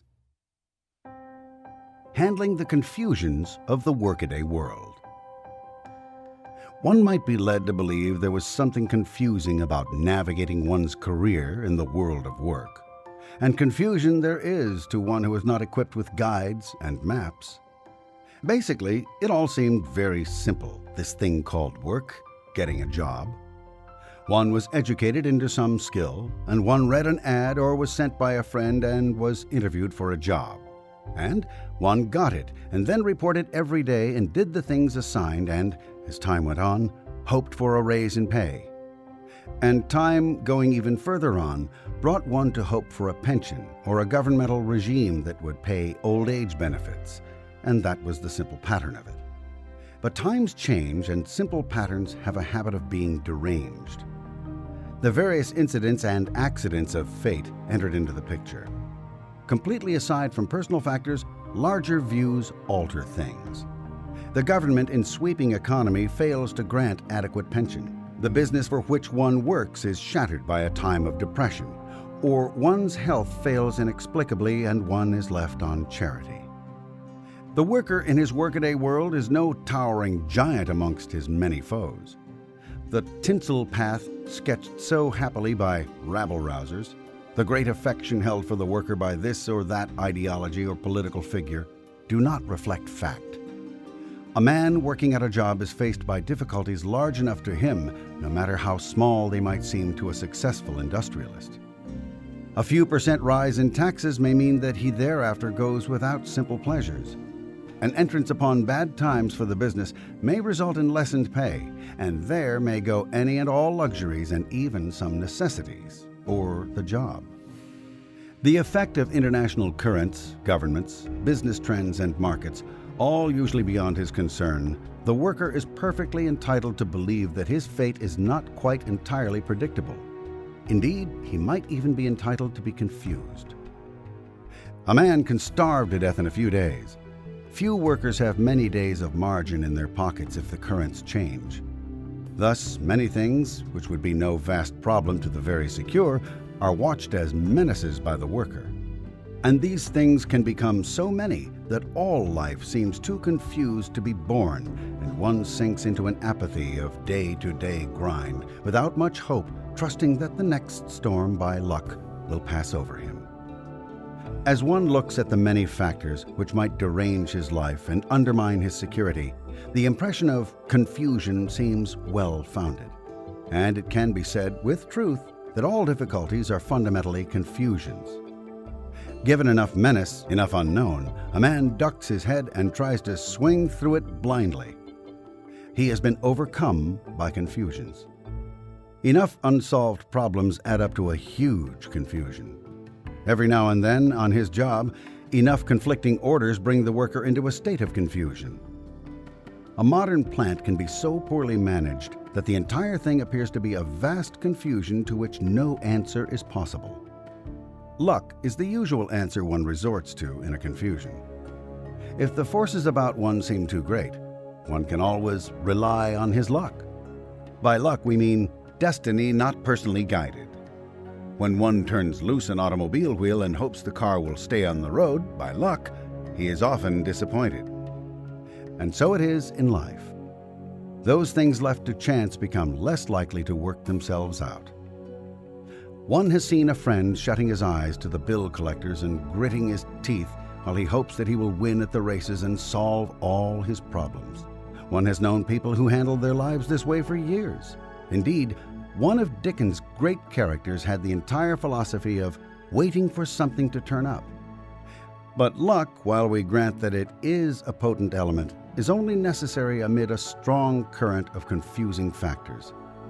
If one has to have luck to see him through, then it follows that one isn't any longer at his own automobile wheel, and it follows, too, that one is dealing with a confusion.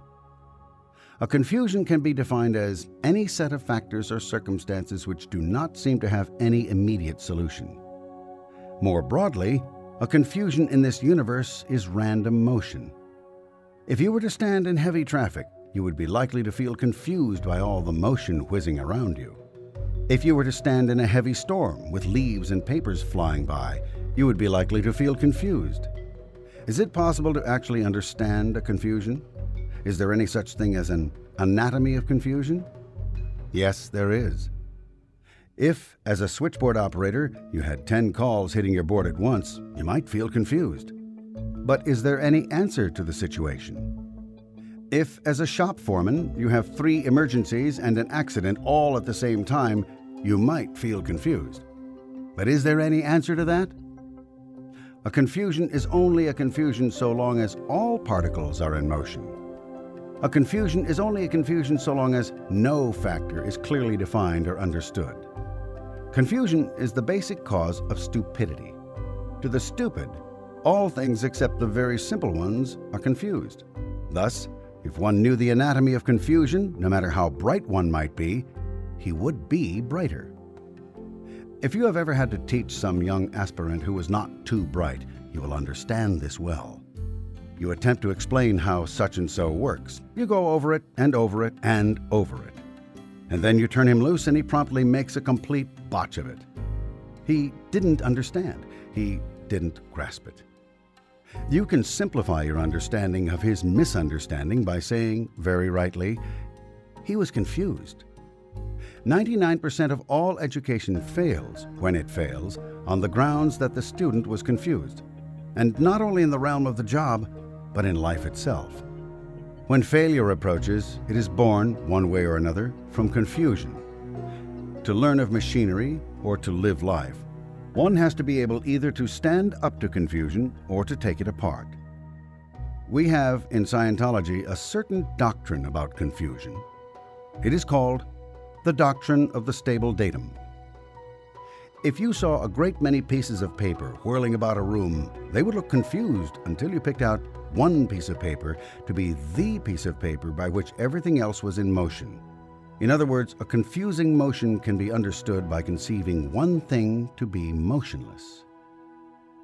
In a stream of traffic, all would be confusion unless you were to conceive one car to be motionless in relation to the other cars, and so to see others in relation to the one. The switchboard operator, receiving 10 calls at once, solves the confusion by labeling, correctly or incorrectly, one call as the first call to receive her attention. The confusion of 10 calls all at once becomes less confusing the moment she singles out one call to be answered. The shop foreman, confronted by 3 emergencies and an accident, needs only to elect his first target of attention to start the cycle of bringing about order again. Until one selects one datum, one factor, one particular in a confusion of particles, the confusion continues. The one thing selected and used becomes the stable datum for the remainder.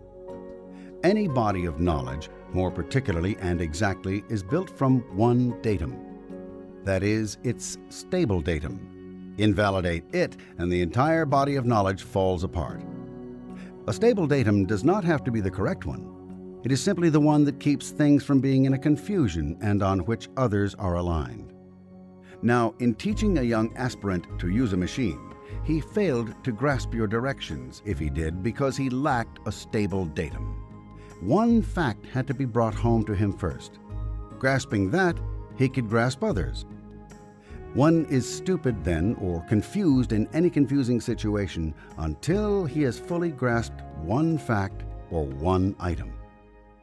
Confusions, no matter how big and formidable they may seem, are composed of data or factors or particles.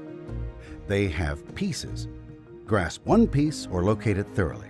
Then see how the others function in relation to it, and you have steadied the confusion. And relating other things to what you have grasped, you will soon have mastered the confusion in its entirety. In teaching a boy to run a machine, don't throw a torrent of data at him and then point out his errors. That's confusion to him. That makes him respond stupidly. Find some entrance point to his confusion, one datum. Tell him, this is a machine. It may be that all the directions were flung at someone who had no real certainty, no real order in existence. This is a machine, you say. Then make him sure of it. Make him feel it, fiddle with it, push at it. This is a machine, tell him. And you'd be surprised how long it may take. But you'd be surprised as well how his certainty increases. Out of all the complexities he must learn to operate it, he must know one datum first. It is not even important which datum he first learns well. Beyond that, it is better to teach him a simple, basic datum. You can show him what it does. You can explain to him the final product. You can tell him why he has been selected to run this machine. But you must make one basic datum clear to him, or else he will be lost in confusion. Confusion is uncertainty. Confusion is stupidity. Confusion is insecurity. When you think of uncertainty, stupidity, and insecurity, think of confusion, and you'll have it down pat. What then is certainty? Lack of confusion. What then is intelligence? Ability to handle confusion. What then is security? The ability to go through or around or to bring order to confusion. Certainty, intelligence, and security are lack of or ability to handle confusion. How does luck fit into confusion? Luck is the hope that some uncontrolled chance will get one through. Counting on luck is an abandonment of control. That's apathy. There is good control and bad control. The difference between them is certainty and uncertainty. Good control is certain, positive, predictable. Bad control is uncertain, variable, and unpredictable. With good control, one can be certain. With bad control, one is never certain. A foreman who makes a rule effective today but not tomorrow, who makes George obey but not James, is exercising bad control. In that foreman's wake will come uncertainty and insecurity, no matter what his personal attributes may be. Because there can be so much uncertain, stupid control, some of us begin to believe that all control is bad, but this is very far from true. Control is necessary if one would bring any order into confusions. One must be able to control things, his body, his thoughts, at least to some degree, to do anything whatever. A confusion could be called an uncontrolled randomness. Only those who can exert some control over that randomness can handle confusions. Those who cannot exert control actually breed confusions. The difference between good and bad control then becomes more obvious. The difference between good and bad here is degree. A thorough, positive control can be predicted by others. Therefore, it is good control. A non-positive, sloppy control cannot be predicted. Therefore, it is a bad control. Intention also has something to do with control. Control can be used for constructive purposes or destructive purposes. But you will discover that when destructive purposes are intended, bad control is used. Thus, there is a great deal to this entire subject of confusion.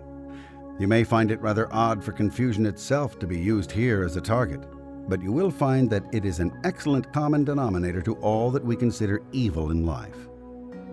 And if one can become master of confusions, his attention is freed for constructive activity.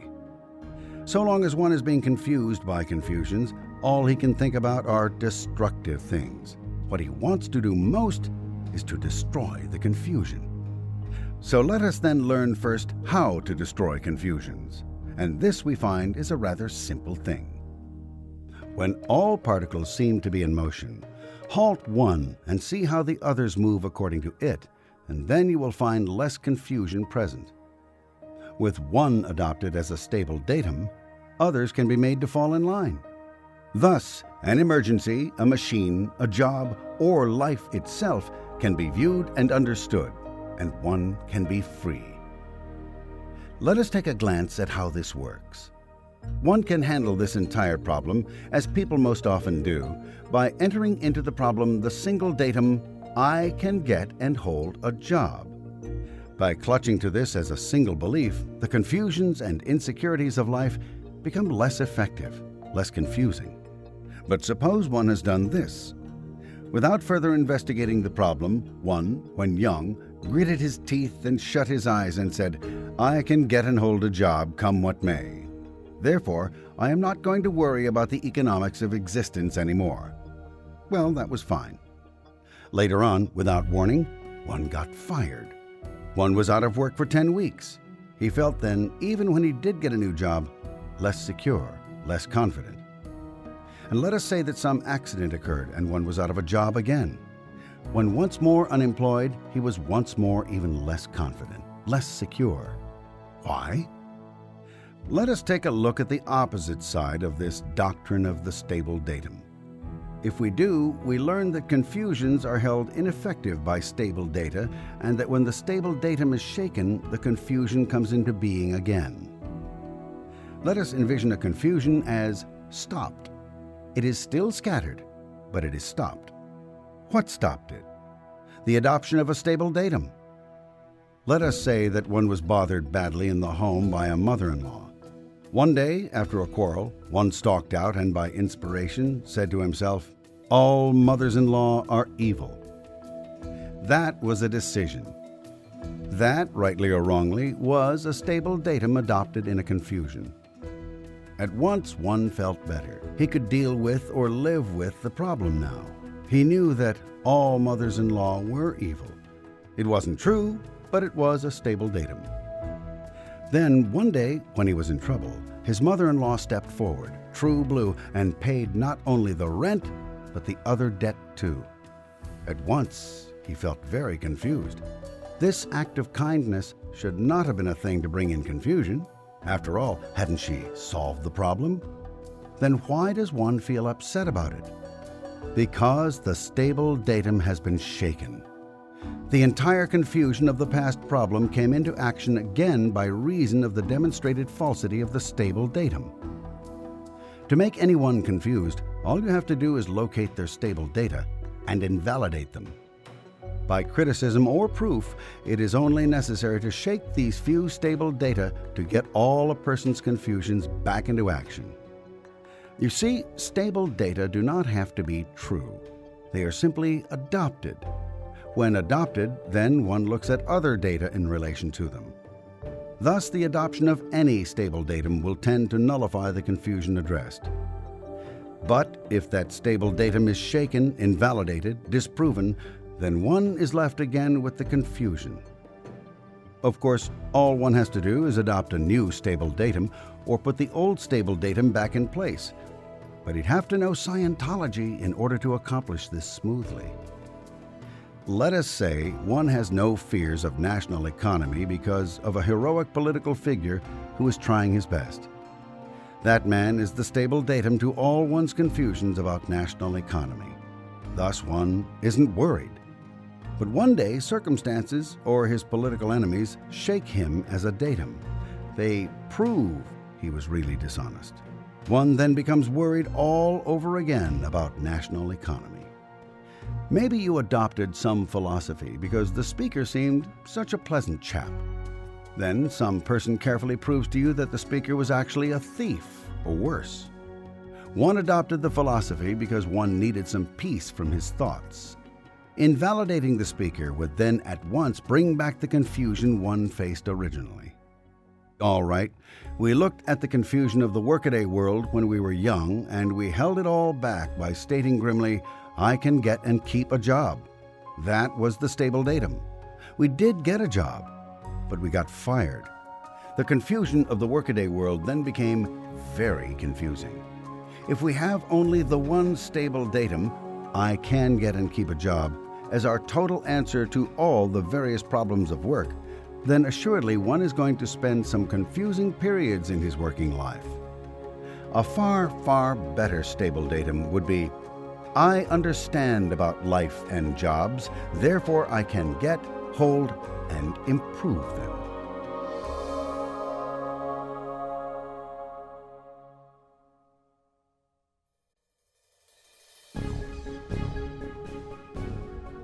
The man who succeeds. The conditions of success are few and easily stated. Jobs are not held consistently and in actuality by flukes of fate or fortune. Those who depend upon luck generally experience bad luck. The ability to hold a job depends in the main upon ability. One must be able to control his work and must be able to be controlled in doing his work. One must be able, as well, to leave certain areas uncontrolled. One's intelligence is directly related to his ability. There is no such thing as being too smart, but there is such a thing as being too stupid. But one may be both able and intelligent without succeeding. A vital part of success is the ability to handle and control not only one's tools of the trade, but the people with whom one is surrounded. In order to do this, one must be capable of a very high level of affinity. He must be able to tolerate massive realities, and he must, as well, be able to give and receive communication. The ingredients of success are then, first, an ability to confront work with joy and not horror, a wish to do work for its own sake, not because one has to have a paycheck. One must be able to work without driving oneself or experiencing deep depths of exhaustion. If one experiences these things, there is something wrong with him. There is some element in his environment that he should be controlling that he isn't controlling, or his accumulated injuries are such as to make him shy away from all people and masses with whom he should be in intimate contact. The ingredients of successful work are training and experience in the subject being addressed, good general intelligence and ability, a capability of high affinity, a tolerance of reality, and the ability to communicate and receive ideas. Given these things, there is left only a slim chance of failure. Given these things, a man can ignore all of the accidents of birth, marriage, or fortune. For birth, marriage, and fortune are not capable of placing these necessary ingredients in one's hands. One could have all the money in the world and yet be unable to perform an hour's honest labor. Such a man would be a miserably unhappy one. The person who studiously avoids work usually works far longer and far harder than the man who pleasantly confronts it and does it. Men who cannot work are not happy men. Work is the stable datum of this society. Without something to do, there is nothing for which to live. A man who cannot work is as good as dead and usually prefers death and works to achieve it. The mysteries of life are not today, with Scientology, very mysterious. Mystery is not a needful ingredient. Only the very aberrated man desires to have vast secrets held away from him. Scientology has slashed through many of the complexities which have been erected for men and has bared the core of these problems.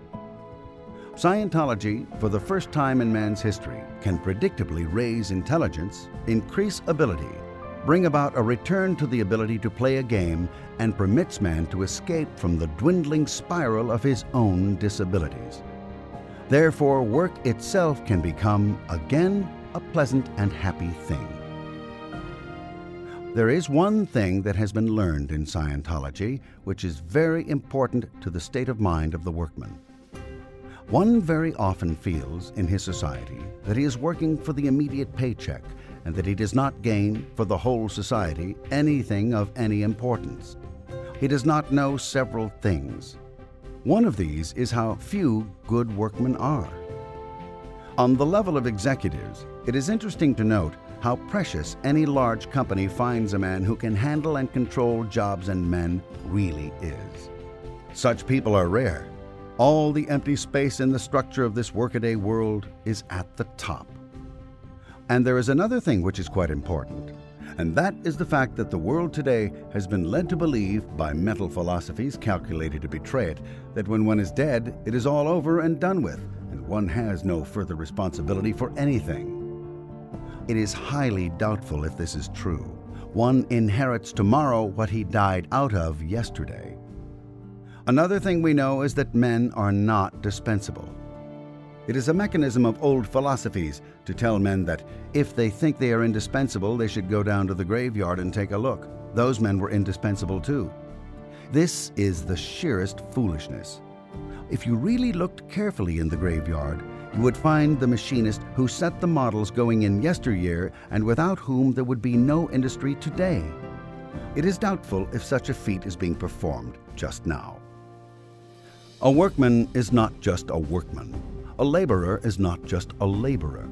An office worker is not just an office worker. They are living, breathing, important pillars on which the entire structure of our civilization is erected. They are not cogs in a mighty machine. They are the machine itself. We have come to a low level of the ability to work. Offices depend very often on no more than 1 or 2 men, and the additional staffs seem to add only complexity to the activities of the scene. Countries move forward on the production of just a few factories. It is as though the world were being held together by a handful of desperate men who, by working themselves to death, may keep the rest of the world going. But again, they may not. It is to them that this is dedicated.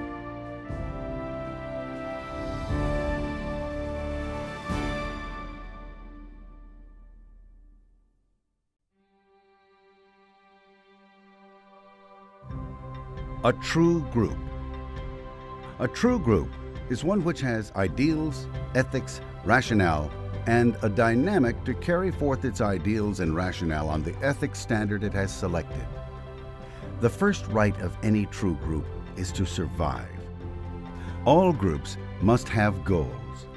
Only the deterioration of the goals of the group, or the reaching of all the goals of the group, can bring about the decline of the group or the individuals within it. It is therefore incumbent upon any group to have a postulated set of goals which are continuing goals, to have a major goal which cannot be reached all in a breath, but also to have minor goals which go in progression toward major goals, which go in progression towards super-major goals. The group has the perfect right to demand the help, life, or, in a continuing sense, the energy and devotion of any member of the group. Any member of the group has the right to demand the most and highest level of the ideals, rationale, and ethics of the group, and to demand that these be maintained. A true group owes to its individual members their livelihood and a chance for their future generations. The members must not deny to the group its right to expand and perpetuate itself, but must contribute fully and wholly to these. An individual has the right to contribute to the group, and the group has the right to expect every individual to contribute to it to his maximum ability and energy. The individual has the right to expect to be contributed to from the group, and for the group to safeguard him, insofar as is possible in the maintenance of the group and the reaching by the group of its goals. The credo of a true group member. 1. The successful participant of a group is that participant who closely approximates, in his own activities, the ideal, ethic, and rationale of the overall group. 2. The responsibility of the individual for the group as a whole should not be less than the responsibility of the group for the individual. 3. The group member has, as part of his responsibility, the smooth operation of the entire group. 4. A group member must exert and insist upon his rights and prerogatives as a group member, and insist upon the rights and prerogatives of the group as a group, and let not these rights be diminished in any way or degree for any excuse or claimed expeditiousness. 5. The member of a true group must exert and practice his right to contribute to the group, and he must insist upon the right of the group to contribute to him. He should recognize that a myriad of group failures will result when either of these contributions is denied as a right. A welfare state being that state in which the member is not permitted to contribute to the state, but must take contribution from the state. 6. And turbulence of the affairs of the group by sudden shifts of plans unjustified by circumstances, breakdown of recognized channels, or cessation of useful operations in a group must be refused and blocked by the member of a group. He should take care not to enturbulate a manager and thus lower ARC. 7. Failure in planning or failure to recognize goals must be corrected by the group member for the group by calling the matter to conference or acting upon his own initiative. 8. A group member must coordinate his initiative with the goals and rationale of the entire group and with other individual members, well publishing his activities and intentions so that all conflicts may be brought forth in advance. 9. A group member must insist upon his right to have initiative. 10. A group member must study and understand and work with the goals, rationale, and executions of the group. 11. A group member must work toward becoming as expert as possible in his specialized technology and skill in the group, and must assist other individuals of the group to an understanding of that technology and skill and its place in the organizational necessities of the group. 12. A group member should have a working knowledge of all technologies and skills in the group in order to understand them and their place in the organizational necessities of the group. 13. On the group member depends the height of the ARC of the group. He must insist upon high-level communication lines and clarity in affinity and reality, and know the consequence of not having such conditions. And he must work continually and actively to maintain high ARC in the organization. 14. A group member has the right of pride in his tasks and a right of judgment and handling in those tasks. 15. A group member must recognize that he is, himself, a manager of some section of the group and/or its tasks, and that he himself must have both the knowledge and right of management in that sphere for which he is responsible. 16. The group member should not permit laws to be passed which limit or proscribe the activities of all the members of the group because of the failure of some of the members of the group. 17. The group member should insist on flexible planning and unerring execution of plans. 18. The performance of duty at optimum by every member of the group should be understood by the group member to be the best safeguard of his own and the group's survival. It is the pertinent business of any member of the group that optimum performance be achieved by any other member of the group, whether chain of command or similarity of activity sphere warrants such supervision or not. The credo of a good and skilled manager. To be effective and successful, a manager must 1. Understand as fully as possible the goals and aims of the group he manages. He must be able to see and embrace the ideal attainment of the goal as envisioned by a goal maker. He must be able to tolerate and better the practical attainments and advances of which his group and its members may be capable. He must strive to narrow always the ever-existing gulf between the ideal and the practical. 2. He must realize that a primary mission is the full and honest interpretation by himself of the ideal and ethic and their goals and aims to his subordinates and the group itself. He must lead creatively and persuasively toward these goals his subordinates, the group itself, and the individuals of the group. 3. He must embrace the organization and act solely for the entire organization and never form or favor cliques. His judgment of individuals of the group should be solely in the light of their worth to the entire group. 4. He must never falter in sacrificing individuals to the good of the group, both in planning and execution and in his justice. 5. He must protect all established communication lines and complement them where necessary. 6. He must protect all affinity in his charge and have himself an affinity for the group itself. 7. He must attain always to the highest creative reality. 8.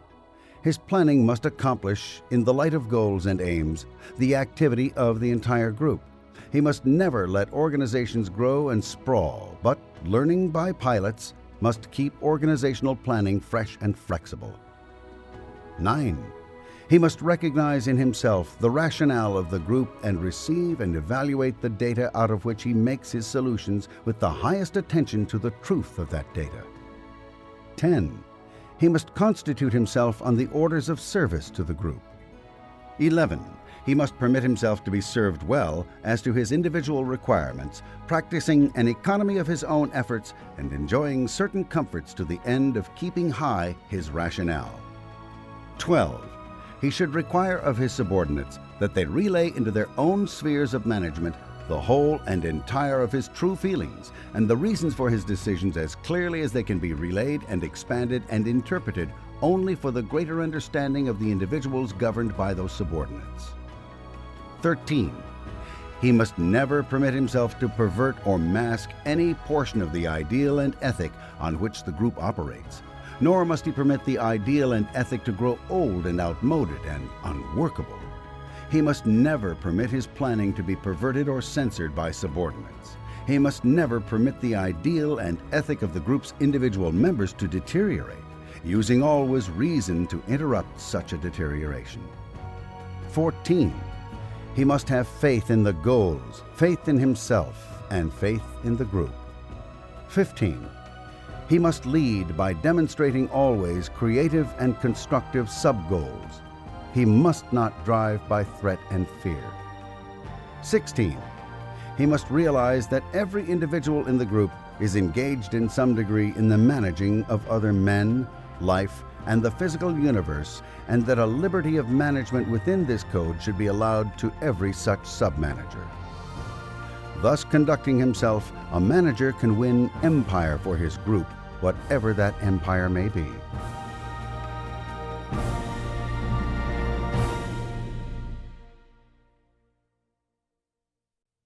On family. On marriage. Communication is the root of marital success from which a strong union can grow, and non-communication is the rock on which the ship will bash out her keel. In the first place, men and women aren't too careful on whom they up and marry. In the absence of any basic training about neurosis, psychosis, or how to judge a good cook or a good wage earner, that tricky, treacherous, and not always easy to identify thing called love is the sole guiding factor in the selection of mates.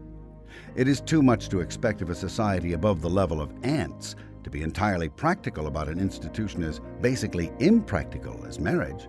Thus, it is not amazing that the misselection of partners goes on with such abandon. There are ways, however, not only to select a marriage partner, but also to guarantee the continuation of that marriage, and these ways are simple. They depend uniformly upon communication. There should be some parity of intellect and sanity between a husband and wife for them to have a successful marriage. In Western culture, it is expected that the women shall have some command of the humanities and sciences.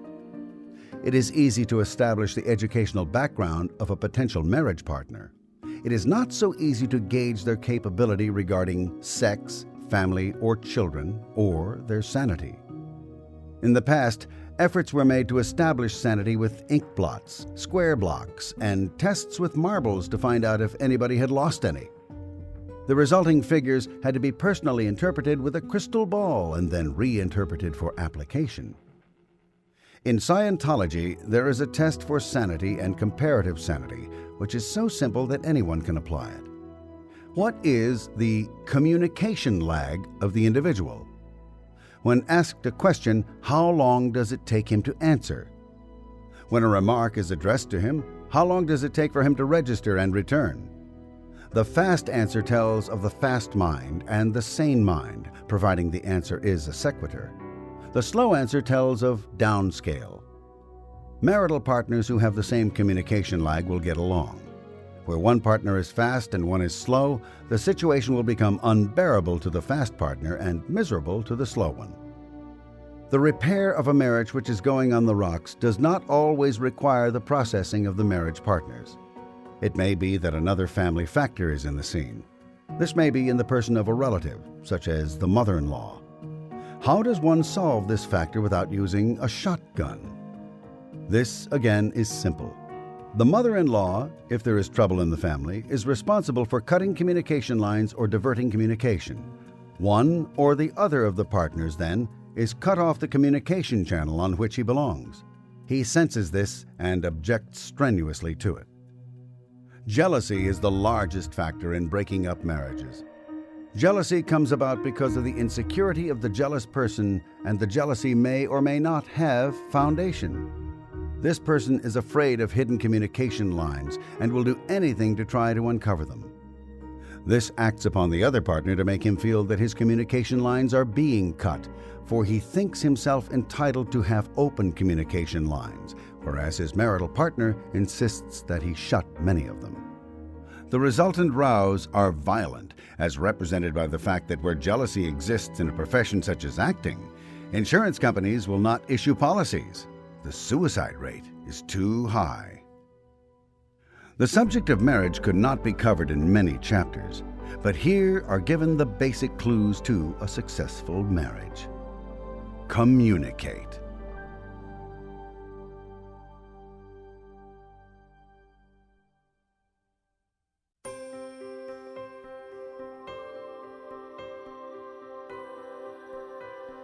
How to live with children.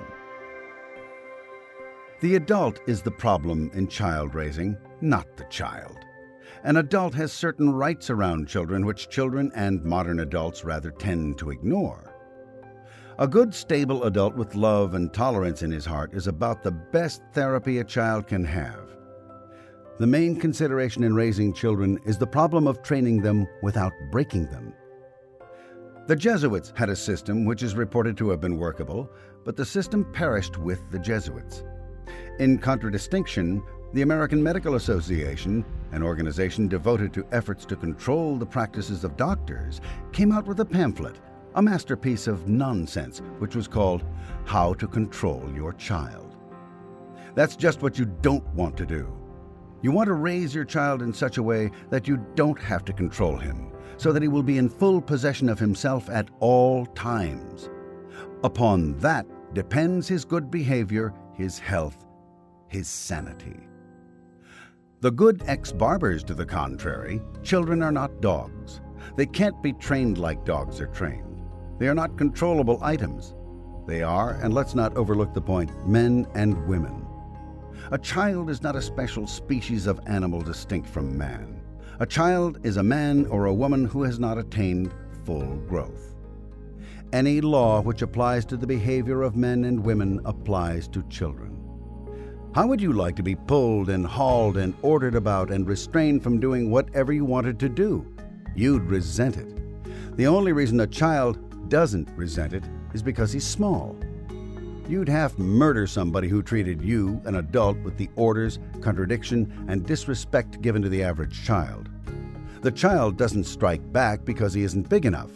He gets your floor muddy, interrupts your nap, destroys the peace of the home instead. If he had equality with you in the matter of rights, he'd not ask for this revenge. This revenge is standard child behavior. A child has a right to his self-determinism. You say that if he is not restrained from pulling things down on him, running into the road, etc., he'll be hurt.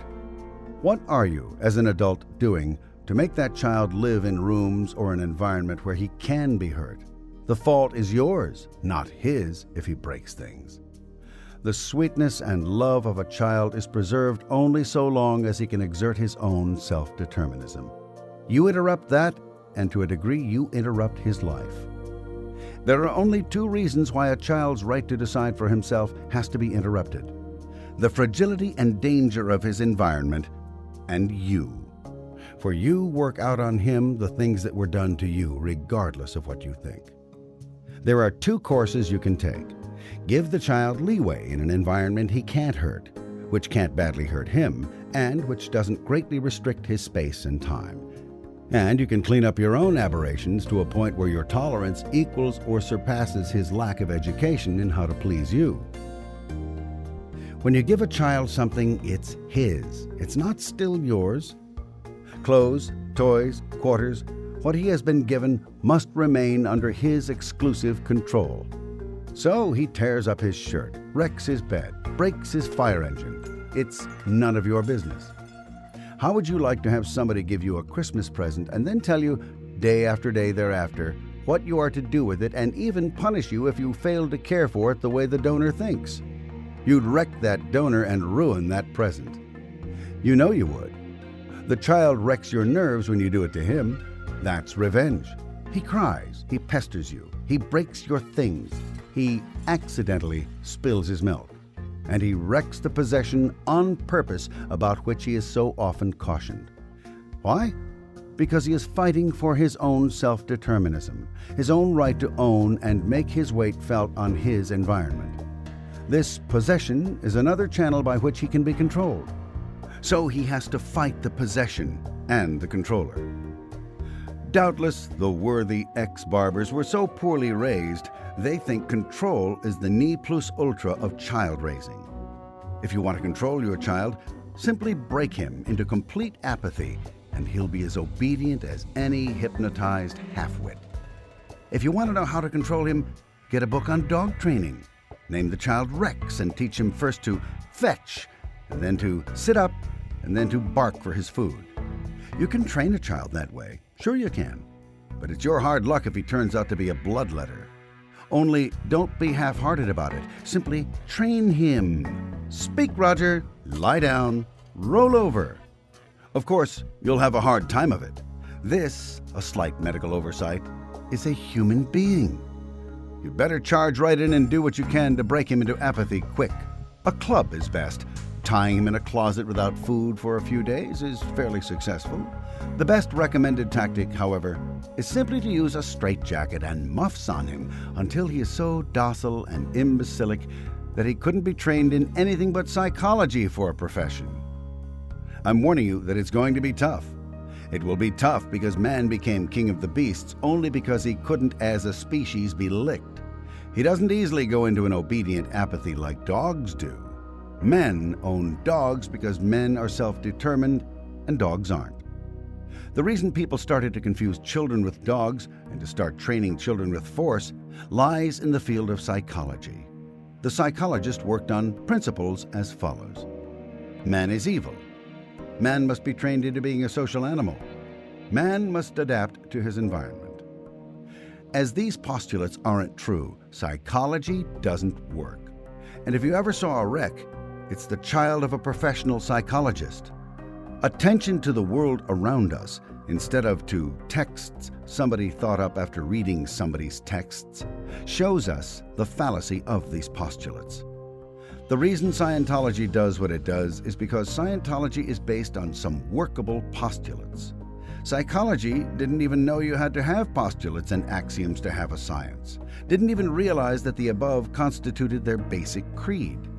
The above is formulated from an inspection of their vast tomes. The actuality is quite opposite the previous beliefs. The truth lies in this direction.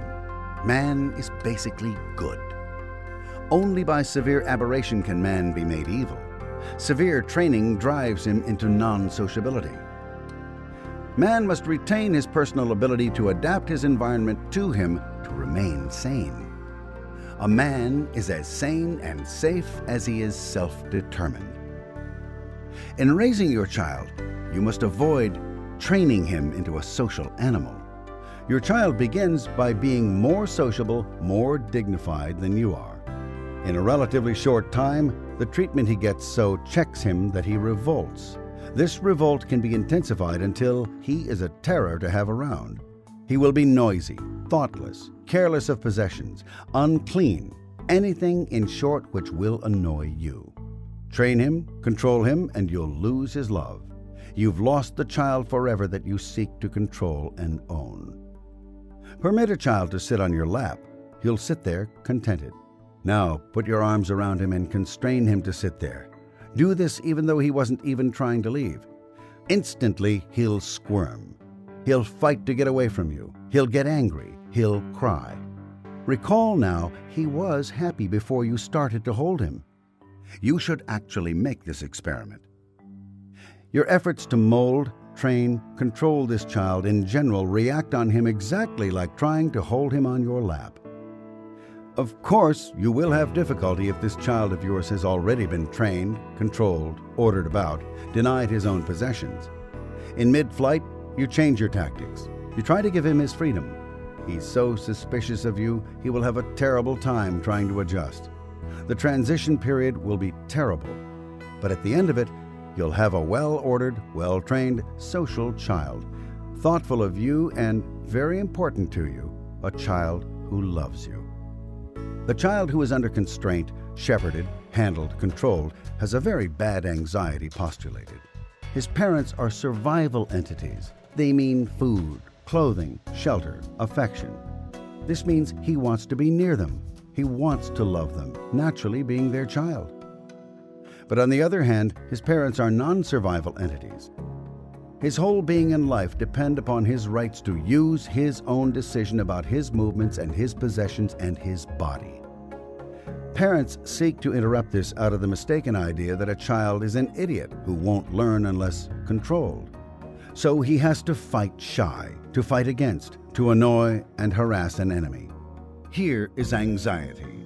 I love them dearly. I also need them, but they mean an interruption of my ability, my mind, my potential life. What am I going to do about my parents? I can't live with them. I can't live without them. Oh dear, oh dear. There he sits in his rompers, running this problem through his head. That problem, that anxiety, will be with him for 18 years, more or less, and it will half wreck his life. Freedom for the child means freedom for you. Abandoning the possessions of the child to their fate means eventual safety for the child's possessions. What terrible willpower is demanded of a parent not to give constant streams of directions to a child? What agony to watch his possessions going to ruin? What upset to refuse to order his time and space? But it has to be done if you want a well, a happy, a careful, a beautiful, and intelligent child. Another thing is the matter of contribution. You have no right to deny your child the right to contribute. A human being feels able and competent only so long as he is permitted to contribute as much as or more than he has contributed to him. A man can over-contribute and feel secure in an environment. He feels insecure the moment he under-contributes, which is to say gives less than he receives. If you don't believe this, recall a time when everyone else brought something to the party but you didn't. How did you feel? A human being will revolt against and distrust any source which contributes to him more than he contributes to it. Parents naturally contribute more to a child than the child contributes back.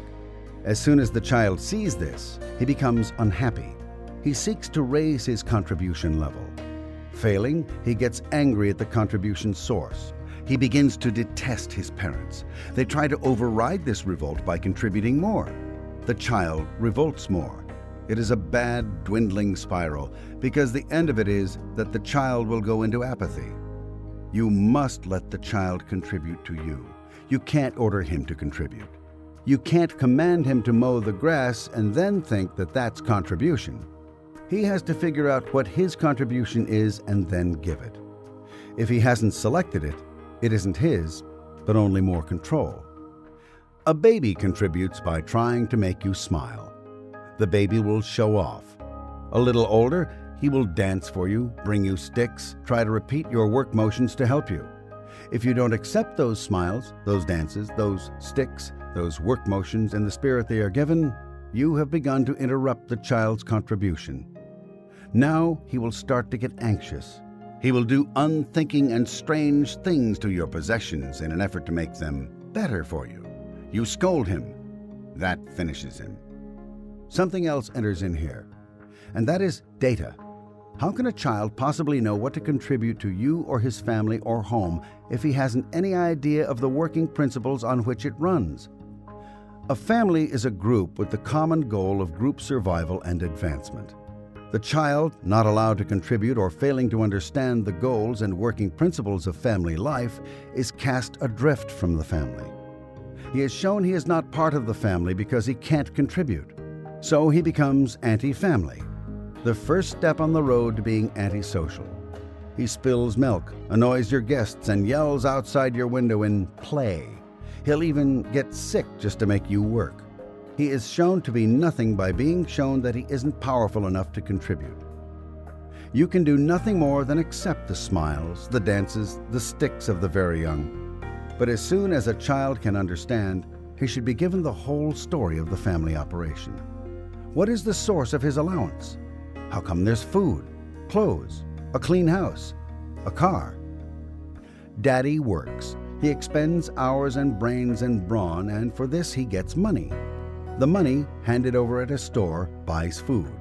A car is cared for because of money scarcity.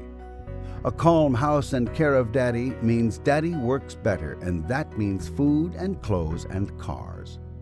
Education is necessary because one earns better after he has learned. Play is necessary in order to give a reason for hard work. Give him the whole picture. If he's been revolting, he may keep right on revolting.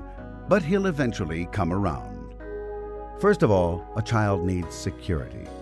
Part of that security is understanding. Part of it is a code of conduct which is invariable. What is against law today can't be ignored tomorrow.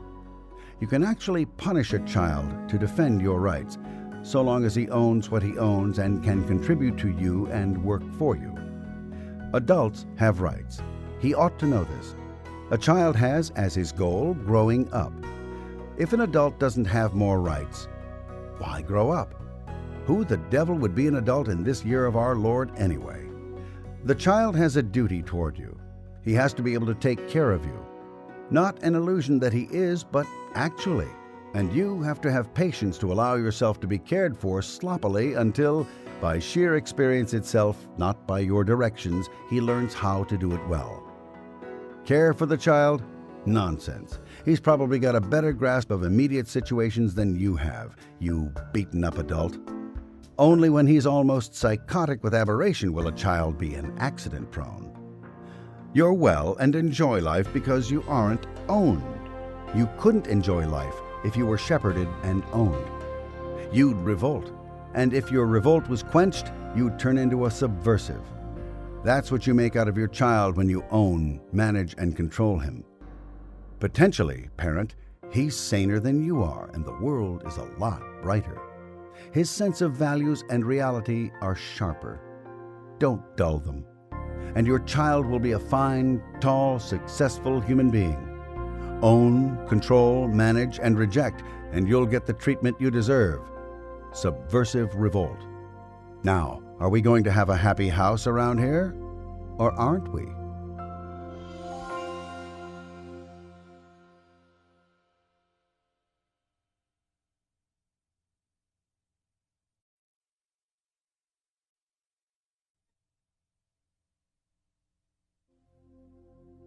On how to get along with others. 2 rules for happy living. 1. Be able to experience anything. 2. Cause only those things which others are able to experience easily. Man has had many golden rules. The Buddhist rule of do unto others as you would have these others do unto you has been repeated often in other religions. But such golden rules, while they served to advance man above the animal, resulted in no sure sanity, success, or happiness. Such a golden rule gives only the cause point, or at best the reflexive effect point. This is a self-done-to-self thing and tends to put all on obsessive cause. It gives no thought to what one does about the things done to one by others not so indoctrinated. How does one handle the evil things done to him? It is not told in the Buddhist rule. Many random answers resulted. Amongst them are the answers of Christian Science. Effects on self don't exist. The answers of early Christians. Become a martyr. The answers of Christian ministers. Condemn all sin. Such answers to effects created on one bring about a somewhat less than sane state of mind, to say nothing of unhappiness. After one's house has burned down and the family cremated, it is no great consolation to A. pretend it didn't happen, B. liken oneself to Job, or C. condemn all arsonists. So long as one fears or suffers from the effect of violence, one will have violence against him. When one can experience exactly what is being done to one, magic! It does not happen. How to be happy in this universe is a problem few prophets or sages have dared contemplate directly. We find them handling the problem of happiness by assuring us that man is doomed to suffering. They seek not to tell us how to be happy, but how to endure being unhappy. Such casual assumption of the impossibility of happiness has led us to ignore any real examination of ways to be happy. Thus, we have floundered forward toward a negative goal. Get rid of all the unhappiness on earth, and one would have a livable earth. If one seeks to get rid of something continually, one admits continually he cannot confront it, and thus everyone went downhill. Life became a dwindling spiral of more things we could not confront, and thus we went toward blindness and unhappiness. To be happy, one only must be able to confront, which is to say, experience, those things that are. Unhappiness is only this: the inability to confront that which is. Hence, 1. Be able to experience anything. The effect side of life deserves great consideration. The self-caused side also deserves examination. To create only those effects which others could easily experience gives us a clean new rule of living. For if one does, then what might he do that he must withhold from others? There is no reason to withhold his own actions or regret them, same thing, if one's own actions are easily experienced by others. This is a sweeping test and definition of good conduct: to do only those things which others can experience. If you examine a person's life, you will find he is hung up only in those actions he did which others were not able to receive. Hence, a person's life can become a hodgepodge of violence withheld, which pulls in, then, the violence others caused. The more actions a person emanated which could not be experienced by others, the worse a person's life became. Recognizing that he was bad cause, or that there were too many bad causes already, a person ceased causing things, an unhappy state of being.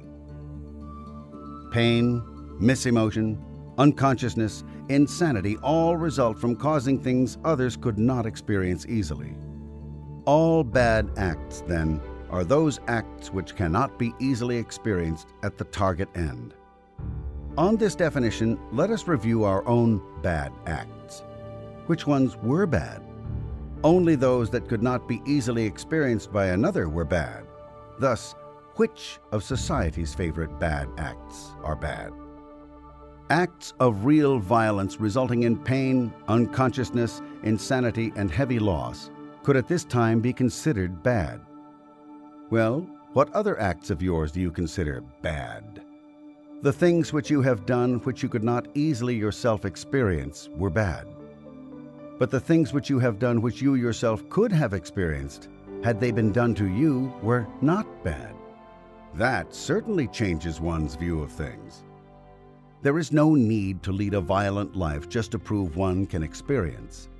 The idea is not to prove one can experience, but to regain the ability to experience, which can be accomplished in Scientology processing. Thus, today we have 2 golden rules for happiness. 1, be able to experience anything, and 2, cause only those things which others are able to experience easily. Your reaction to these tells you how far you have yet to go. And if you achieve these 2 golden rules, you would be one of the happiest and most successful people in this universe. For who could rule you with evil?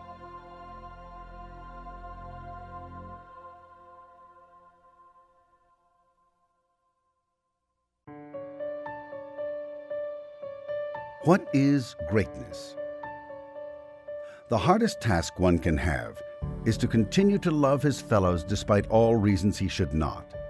And the true sign of sanity and greatness is to so continue. For the one who can achieve this, there is abundant hope.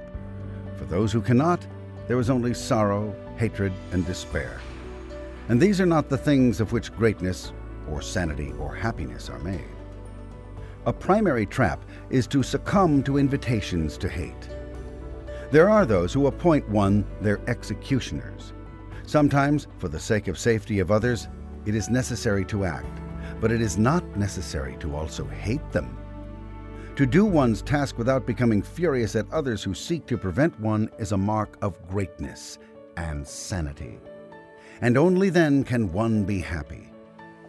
Seeking to achieve any single desirable quality in life is a noble thing. The one most difficult and most necessary to achieve is to love one's fellows despite all invitations to do otherwise. If there is any saintly quality, it is not to forgive. Forgiveness accepts the badness of the act. There is no reason to accept it. Further, one has to label the act as bad to forgive it. Forgiveness is a much lower level action and is rather censorious. True greatness merely refuses to change in the face of bad actions against one, and a truly great person loves his fellows because he understands them. After all, they are all in the same trap. Some are oblivious of it, some have gone mad because of it, some act like those who betrayed them. But all are in the same trap. The generals, the street sweepers, the presidents, the insane. They act the way they do because they are all subject to the same cruel pressures of this universe. Some of us are subject to those pressures and still go on doing our jobs. Others have long since succumbed and rave and torture and strut like the demented souls they are. We can at least understand the one fact that greatness does not stem from savage wars or being known. It stems from being true to one's own decency, from going on helping others whatever they do or think or say, and despite all savage acts against one, to persevere without changing one's basic attitude toward man. To that degree, true greatness depends on total wisdom. They act as they do because they are what they are. Trapped beings, crushed beneath an intolerable burden. And if they have gone mad for it and command the devastation of whole nations in eras of explanation, still one can understand why and can understand as well the extent of their madness. Why should one change and begin to hate just because others have lost themselves and their own destinies are too cruel for them to face? Justice, mercy, forgiveness, all are unimportant beside the ability not to change because of provocation or demands to do so. One must act, one must preserve order and decency, but one need not hate or seek vengeance. It is true that beings are frail and commit wrongs. Man is basically good, but man can act badly. He only acts badly when his acts, done for order and the safety for others, are done with hatred, or when his disciplines are founded only upon safety for himself, regardless of all others, or worse, when he acts only out of a taste for cruelty. To preserve no order at all is an insane act. One need only look at the possessions and environment of the insane to realize this. The able keep good order. When cruelty in the name of discipline dominates a race, that race has been taught to hate, and that race is doomed. The real lesson is to learn to love. He who would walk scatheless through his days must learn this: never use what is done to one as a basis for hatred. Never desire revenge. It requires real strength to love man, and to love him despite all invitations to do otherwise, all provocations and all reasons why one should not. Happiness and strength endure only in the absence of hate. To hate alone is the road to disaster. To love is the road to strength. To love in spite of all is the secret of greatness, and may very well be the greatest secret in this universe.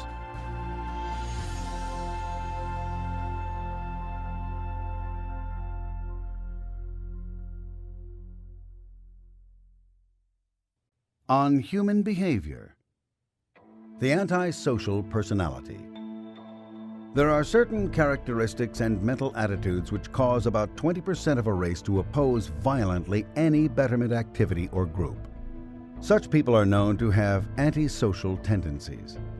When the legal or political structure of a country becomes such as to favor such personalities in positions of trust, then all the civilizing organizations of the country become suppressed and a barbarism of criminality and economic duress ensues.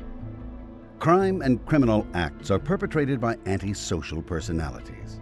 Inmates of institutions commonly trace their state back to contact with such personalities. Thus, in the fields of government, police activities, and mental health, to name a few, we see that it is important to be able to detect and isolate this personality type so as to protect society and individuals from the destructive consequences attendant upon letting such have free rein to injure others. As they only comprise 20% of the population, and as only 2.5% of this 20% are truly dangerous, we see that with a very small amount of effort, we could considerably better the state of society. Well-known, even stellar examples of such a personality are, of course, Napoleon and Hitler. Dillinger, Pretty Boy Floyd, Christie, and other famous criminals were well-known examples of the antisocial personality. But with such a cast of characters in history, we neglect the less stellar examples and do not perceive that such personalities exist in current life, very common, often undetected. When we trace the cause of a failing business, we will inevitably discover somewhere in its ranks the antisocial personality hard at work. In families which are breaking up, we commonly find one or the other of the persons involved to have such a personality. Where life has become rough and is failing, a careful review of the area by a trained observer will detect one or more such personalities at work. As there are 80% of us trying to get along and only 20% trying to prevent us, our lives would be much easier to live were we well informed as to the exact manifestations of such a personality. Thus, we could detect it and save ourselves much failure and heartbreak. It is important, then, to examine and list the attributes of the antisocial personality. Influencing as it does the daily lives of so many, it well behooves decent people to become better informed on this subject.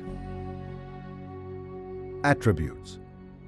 The antisocial personality has the following attributes. 1. He or she speaks only in very broad generalities. They say, "Everybody thinks," "Everyone knows," and such expressions are in continual use, particularly when imparting rumor. When asked, "Who is everybody?" it normally turns out to be one source, and from this source the antisocial person has manufactured what he or she pretends is the whole opinion of the whole society. This is natural to them, since to them all society is a large hostile generality against the antisocial in particular. 2. Such a person deals mainly in bad news, critical or hostile remarks, invalidation, and general suppression. Gossip, or harbinger of evil tidings, or rumormonger once described such persons. It is notable that there is no good news or complimentary remark passed on by such a person. 3. The antisocial personality alters, to worsen, communication when he or she relays a message or news. Good news is stopped, and only bad news, often embellished, is passed along. Such a person also pretends to pass on bad news, which is in actual fact invented. 4. A characteristic and one of the sad things about an antisocial personality is that it does not respond to treatment or reform or psychotherapy. 5. Surrounding such a personality, we find cowed or ill associates or friends who, when not driven actually insane, are yet behaving in a crippled manner in life, failing, not succeeding. Such people make trouble for others. When treated or educated, the near associate of the antisocial personality has no stability of gain, but promptly relapses or loses his advantages of knowledge, being under the suppressive influence of the other. Physically treated, such associates commonly do not recover in the expected time, but worsen and have poor convalescences. It is quite useless to treat or help or train such persons, so long as they remain under the influence of the antisocial connection. The largest number of insane are insane because of such antisocial connections and do not recover easily for the same reason. Unjustly, we seldom see the antisocial personality actually in an institution. Only his friends and family are there. 6. The antisocial personality selects habitually the wrong target. If a tire is flat from driving over nails, he or she curses a companion or a non-causative source of the trouble. If the radio next door is too loud, he or she kicks the cat. If A is the obvious cause, the antisocial personality inevitably blames B or C or D. 7. The antisocial cannot finish a cycle of action. Such becomes surrounded with incomplete projects. 8.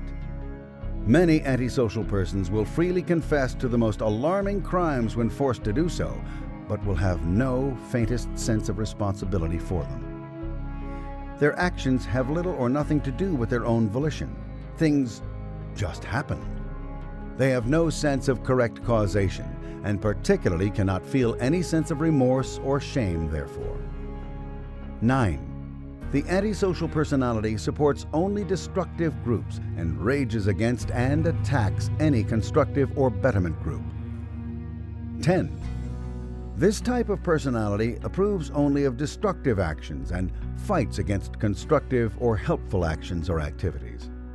The artist in particular is often found as a magnet for persons with antisocial personalities who see in his art something which must be destroyed and covertly, as a friend, proceed to try.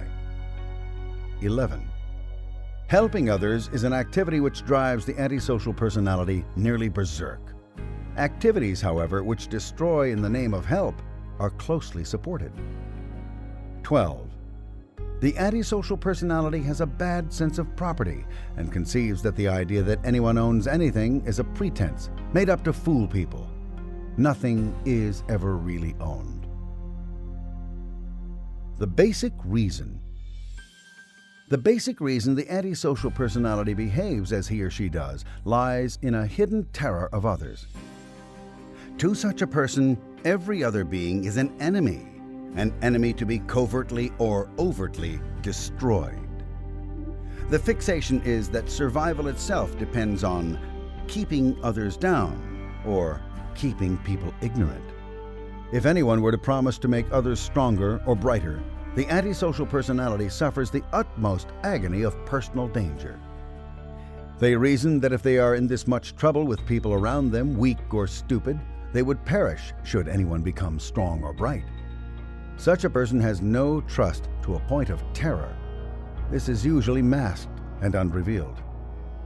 When such a personality goes insane, the world is full of Martians or the FBI, and each person met is really a Martian or FBI agent. But the bulk of such people exhibit no outward signs of insanity. They appear quite rational. They can be very convincing. However, the list given above consists of things which such a personality cannot detect in himself or herself. This is so true that if you thought you found yourself in one of the above, you most certainly are not antisocial.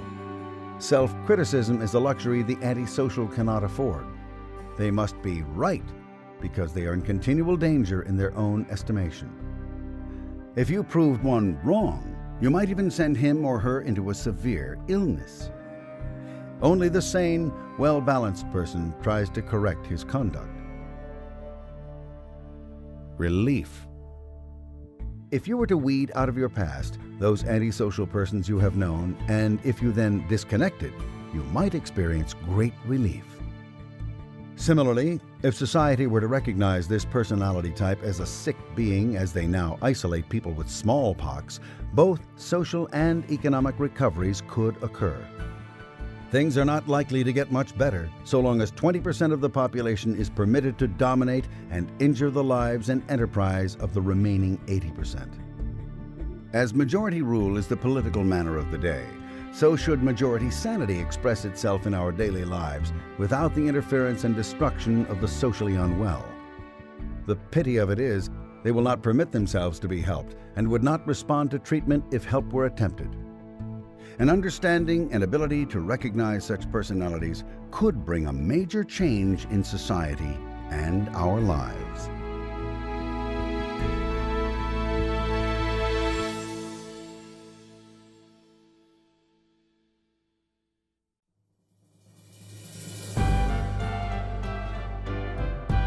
The social personality. Man in his anxieties is prone to witch hunts. All one has to do is designate people wearing black caps as the villains, and one can start a slaughter of people in black caps. This characteristic makes it very easy for the antisocial personality to bring about a chaotic or dangerous environment. Man is not naturally brave or calm in his human state, and he is not necessarily villainous. Even the antisocial personality, in his warped way, is quite certain that he is acting for the best and commonly sees himself as the only good person around, doing all for the good of everyone. the only flaw in his reasoning being that if one kills everyone else, none are left to be protected from the imagined evils. His conduct in his environment and toward his fellows is the only method of detecting either the antisocial or the social personalities. Their motives for self are similar: self-preservation and survival. They simply go about achieving these in different ways. Thus, as man is naturally neither calm nor brave, anyone to some degree tends to be alert to dangerous persons, and hence witch hunts can begin. It is therefore even more important to identify the social personality than the antisocial personality. One then avoids shooting the innocent out of mere prejudice or dislike, or because of some momentary misconduct. The social personality can be defined most easily by comparison with his opposite, the antisocial personality. This differentiation is easily done, and no test should ever be constructed which isolates only the antisocial. On the same test must appear the upper as well as lower ranges of man's actions. A test that declares only antisocial personalities without also being able to identify the social personality would be itself a suppressive test. It would be like answering yes or no to the question, "Do you still beat your wife?" Anyone who took it could be found guilty. While this mechanism might have suited the times of the Inquisition, it would not suit modern needs. As the society runs, prospers, and lives solely through the efforts of social personalities, one must know them as they, not the antisocial, are the worthwhile people. These are the people who must have rights and freedom. Attention is given to the antisocial solely to protect and assist the social personalities in the society. All majority rules, civilizing intentions, and even the human race will fail unless one can identify and thwart the antisocial personalities and help and forward the social personalities in the society. For the very word society implies social conduct, and without it there is no society at all, only a barbarism with all men, good or bad, at risk. The frailty of showing how the harmful people can be known is that these then apply the characteristics to decent people to get them hunted down and eradicated. The swan song of every great civilization is the tune played by arrows, axes, or bullets used by the antisocial to slay the last decent men. Government is only dangerous when it can be employed by and for antisocial personalities. The end result is the eradication of all social personalities and the resultant collapse of Egypt, Babylon, Rome, Russia, or the West. You will note in the characteristics of the antisocial personality that intelligence is not a clue to the antisocial. They are bright or stupid or average. Thus, those who are extremely intelligent can rise to considerable, even head of state heights. Importance and ability or wish to rise above others are likewise not indexes to the antisocial. When they do become important or rise, they are, however, rather visible by the broad consequences of their acts. But they are as likely to be unimportant people or hold very lowly stations and wish for nothing better. Thus it is the 12 given characteristics alone which identify the antisocial personality. And these same 12 reversed are the sole criteria of the social personality, if one wishes to be truthful about them. The identification or labeling of an antisocial personality cannot be done honestly and accurately unless one also, in the same examination of the person, reviews the positive side of his life. All persons under stress can react with momentary flashes of antisocial conduct. This does not make them antisocial personalities. The true antisocial person has a majority of antisocial characteristics. The social personality has a majority of social characteristics. Thus, one must examine the good with the bad before one can truly label the antisocial or the social. In reviewing such matters, very broad testimony and evidence are best. One or two isolated instances determine nothing. One should search all 12 social and all 12 antisocial characteristics and decide on the basis of actual evidence, not opinion. The 12 primary characteristics of the social personality are as follows. 1. The social personality is specific in relating circumstances. Joe Jones said, the Star newspaper reported, and gives sources of data where important or possible. He may use the generality of they or people, but seldom in connection with attributing statements or opinions of an alarming nature. 2. The social personality is eager to relay good news and reluctant to relay bad. He may not even bother to pass along criticism when it doesn't matter. He is more interested in making another feel liked or wanted than disliked by others, and tends to err toward reassurance rather than toward criticism.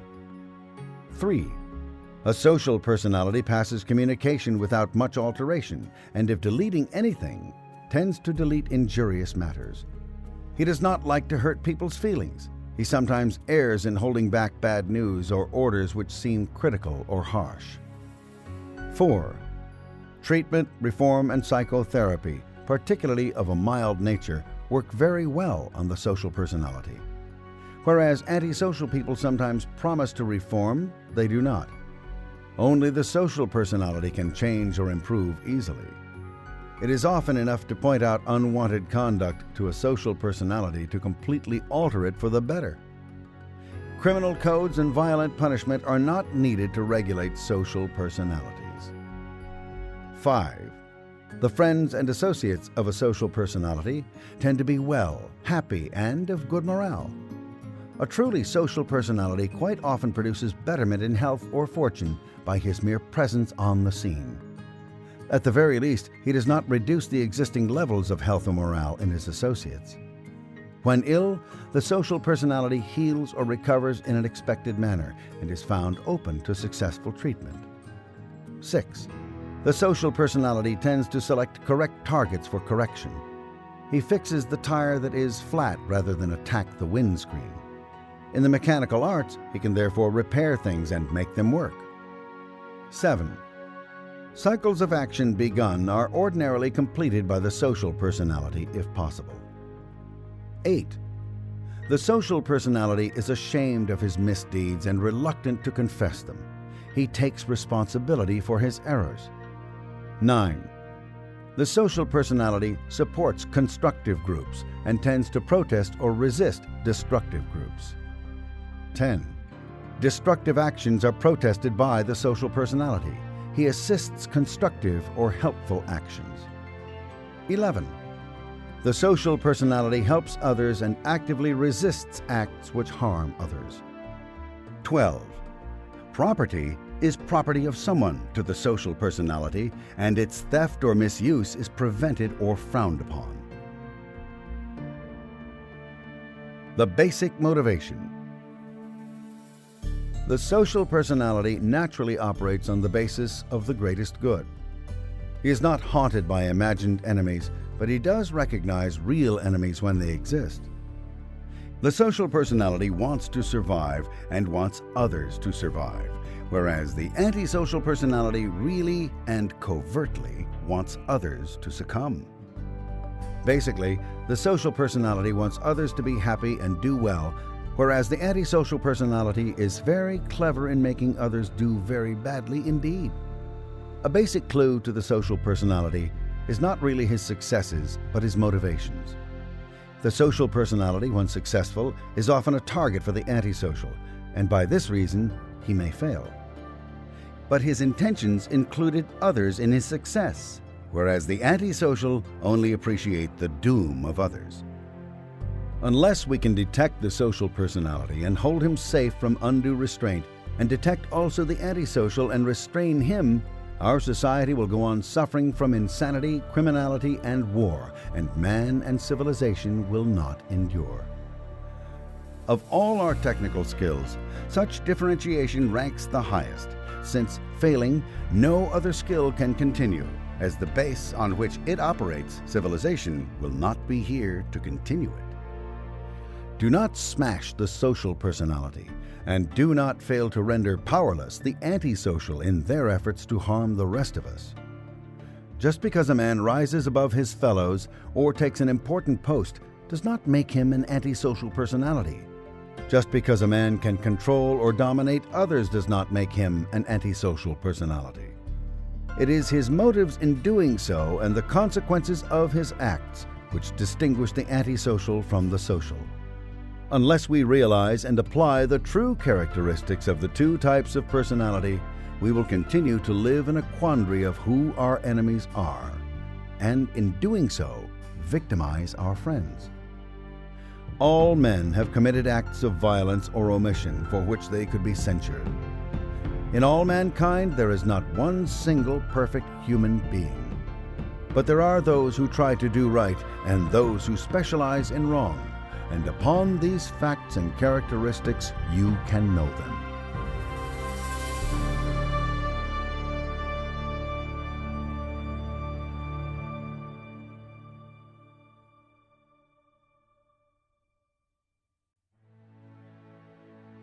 The third-party law. I have for a very long time studied the causes of violence and conflict amongst individuals and nations. If Chaldea could vanish, if Babylon could turn to dust, if Egypt could become a Badlands, if Sicily could have 160 prosperous cities and be a looted ruin before the year 0 and a near desert ever since, and all this in spite of all the work and wisdom and good wishes and intent of human beings, then it must follow, as the dark follows sunset, that something must be unknown to man concerning all his works and ways, and that this something must be so deadly and so pervasive as to destroy all his ambitions and his chances long before their time. Such a thing would have to be some natural law unguessed at by himself. And there is such a law, apparently, that answers these conditions of being deadly, unknown, and embracing all activities. The law would seem to be: a third party must be present and unknown in every quarrel for a conflict to exist. Or, for a quarrel to occur, an unknown third party must be active in producing it between two potential opponents. Or, while it is commonly believed to take two to make a fight, a third party must exist and must develop it for actual conflict to occur. It is very easy to see that two in conflict are fighting. They are very visible. What is harder to see or suspect is that a third party existed and actively promoted the quarrel. The usually unsuspected and reasonable third party, the bystander who denies any part of it, is the one that brought the conflict into existence in the first place. The hidden third party, seeming at times to be a supporter of only one side, is to be found as the instigator. This is a useful law in many aspects of life. It is the cause of war. One sees two fellows shouting bad names at each other, sees them come to blows.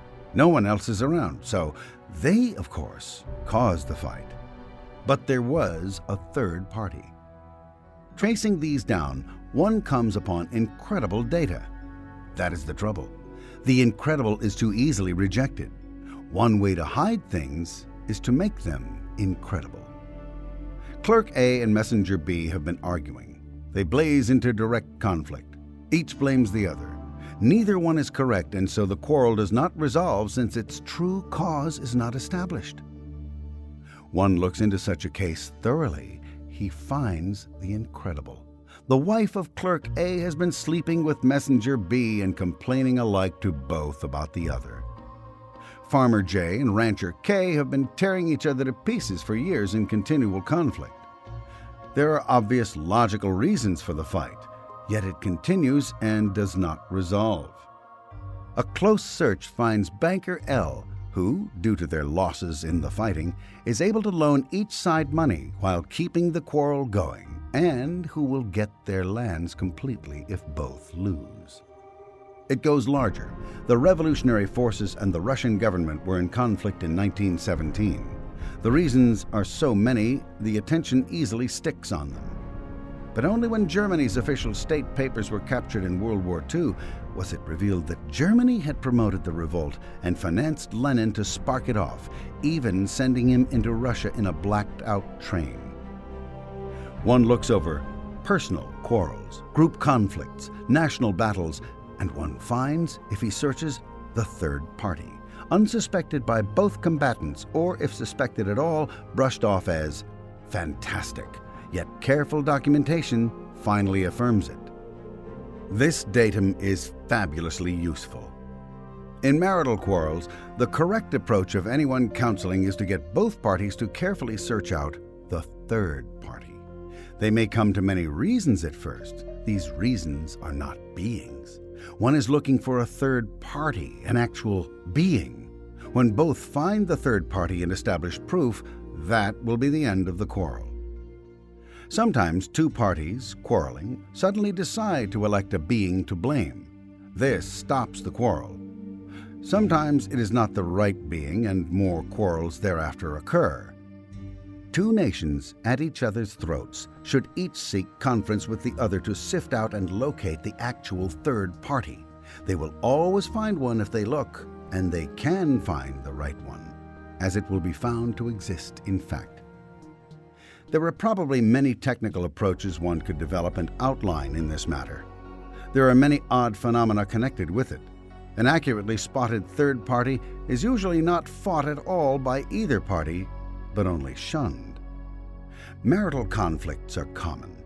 Marriages can be saved by both parties really sorting out who caused the conflicts. There may have been, in the whole history of the marriage, several, but only one at a time. Quarrels between an individual and an organization are nearly always caused by an individual third party or a third group. The organization and the individual should get together and isolate the third party by displaying to each other all the data they each have been fed. Rioters and governments alike could be brought back to agreement could one get representatives of both to give each other what they have been told by whom. Such conferences have tended to deal only in recriminations or conditions or abuses. They must deal in beings only in order to succeed. This theory might be thought to assert also that there are no bad conditions that cause conflict. There are. But these are usually remedial by conference unless a third party is promoting conflict. In history, we have a very foul opinion of the past because it is related by recriminations of two opponents and has not spotted the third party. Underlying causes of war should read, hidden promoters. There are no conflicts which cannot be resolved unless the true promoters of them remain hidden. This is the natural law the ancients and moderns alike did not know. And not knowing it, being led off into reasons, whole civilizations have died. It is worth knowing. It is worth working with in any situation where one is trying to bring peace.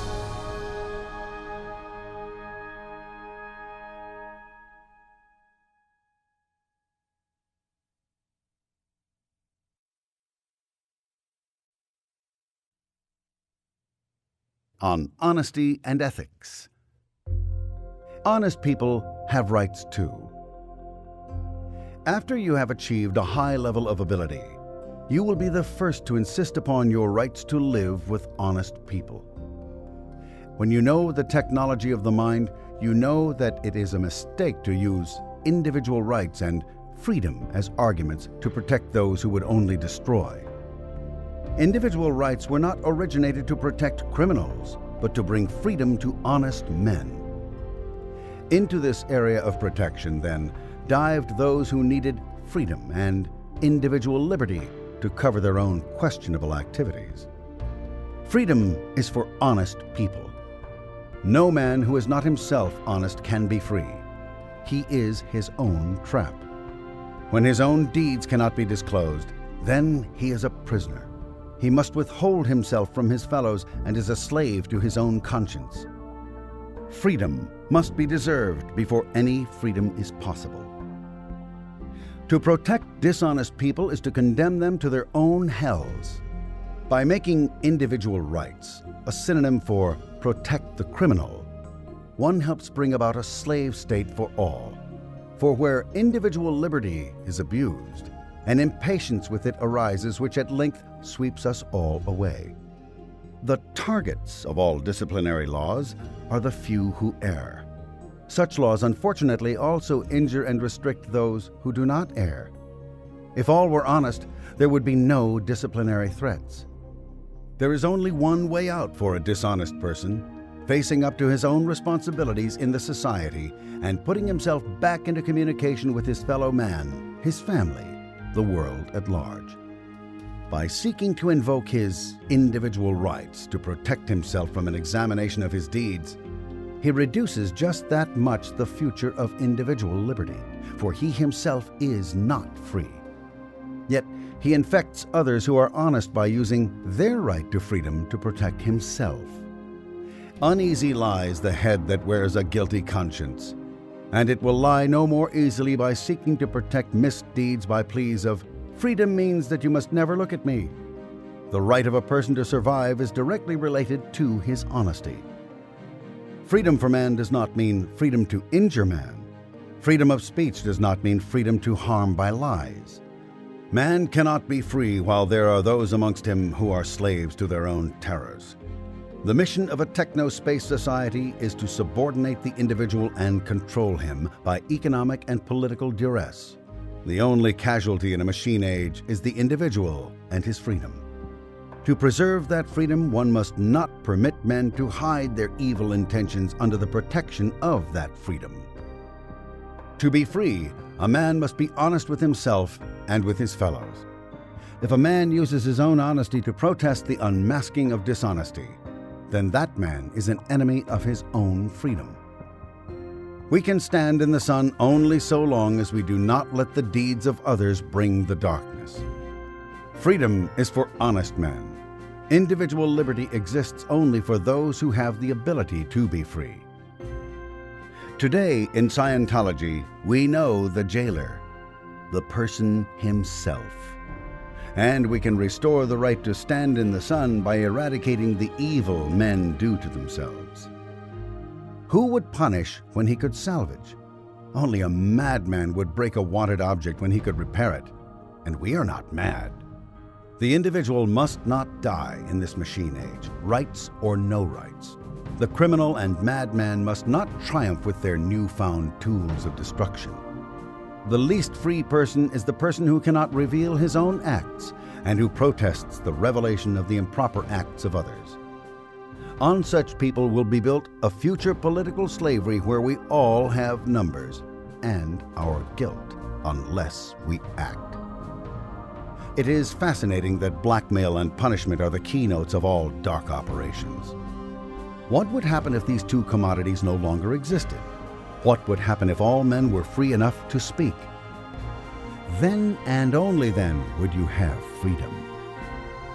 On the day when we can fully trust each other, there will be peace on earth.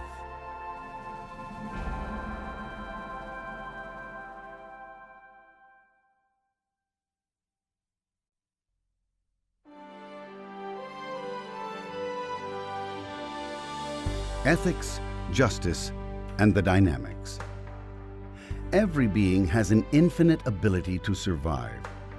How well he accomplishes this is dependent on how well he uses ethics on his dynamics. See the 8 dynamics in this book. Ethics technology exists for the individual. It exists to give the individual a way to increase his survival and thus free himself from the dwindling spiral of the current culture. Ethics. The whole subject of ethics is one which, with the society in its current state, has become almost lost. Ethics actually consists of rationality toward the highest level of survival for the individual, the future race, the group, mankind, and the other dynamics taken up collectively. Ethics are reason. Man's greatest weapon is his reason. The highest ethic level would be long-term survival concepts with minimal destruction along all of the dynamics. An optimum solution to any problem would be that solution which brought the greatest benefits to the greatest number of dynamics. The poorest solution would be that solution which brought the greatest harm to the most number of dynamics. Activities which brought minimal survival to a lesser number of dynamics and damaged the survival of a greater number of dynamics could not be considered rational activities. One of the reasons that this society is dying and so forth is that it's gone too far out ethics. Reasonable conduct and optimum solutions have ceased to be used to such an extent that the society is on the way out. By out ethics, we mean an action or situation in which an individual is involved, or something the individual does, which is contrary to the ideals, best interests, and survival of his dynamics. For a man to develop a weapon capable of destroying all life on this planet, as has been done with atomic weapons and certain drugs designed by the military, and place it in the hands of the criminally insane politicians is obviously not a survival act.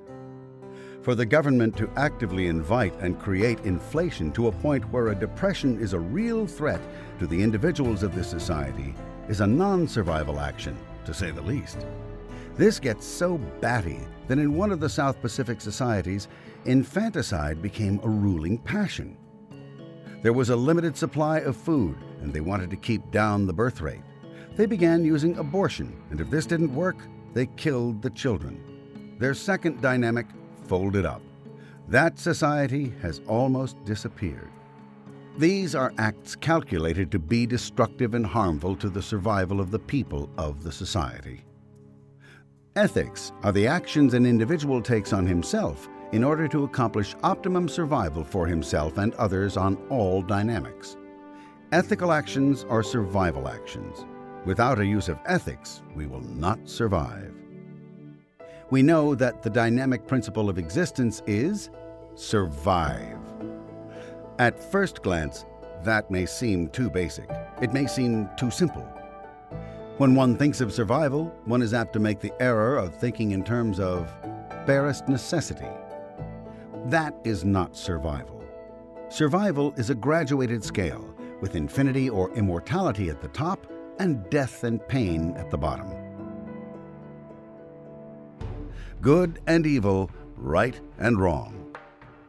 Years ago, I discovered and proved that man is basically good. This means that the basic personality and the basic intentions of the individual toward himself and others are good. When a person finds himself committing too many harmful acts against the dynamics, he becomes his own executioner. This gives us the proof that man is basically good. When he finds himself committing too many evils, then, causatively, unconsciously, or unwittingly, man puts ethics in on himself by destroying himself, and he does himself in without assistance from anybody else. This is why the criminal leaves clues on the scene, why people develop strange incapacitating illnesses, and why they cause themselves accidents and even decide to have an accident. When they violate their own ethics, they begin to decay.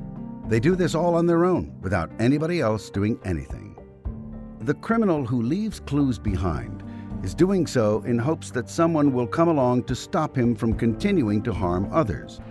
He is basically good and does not want to harm others. And in the absence of an ability to stop himself outright, he attempts to put ethics in on himself by getting thrown in prison where he will no longer be able to commit crimes.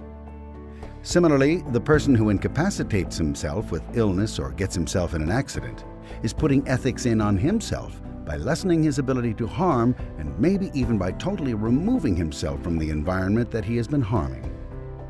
When he has evil intentions, when he is being intentionally evil, he still has an urge to also stop himself.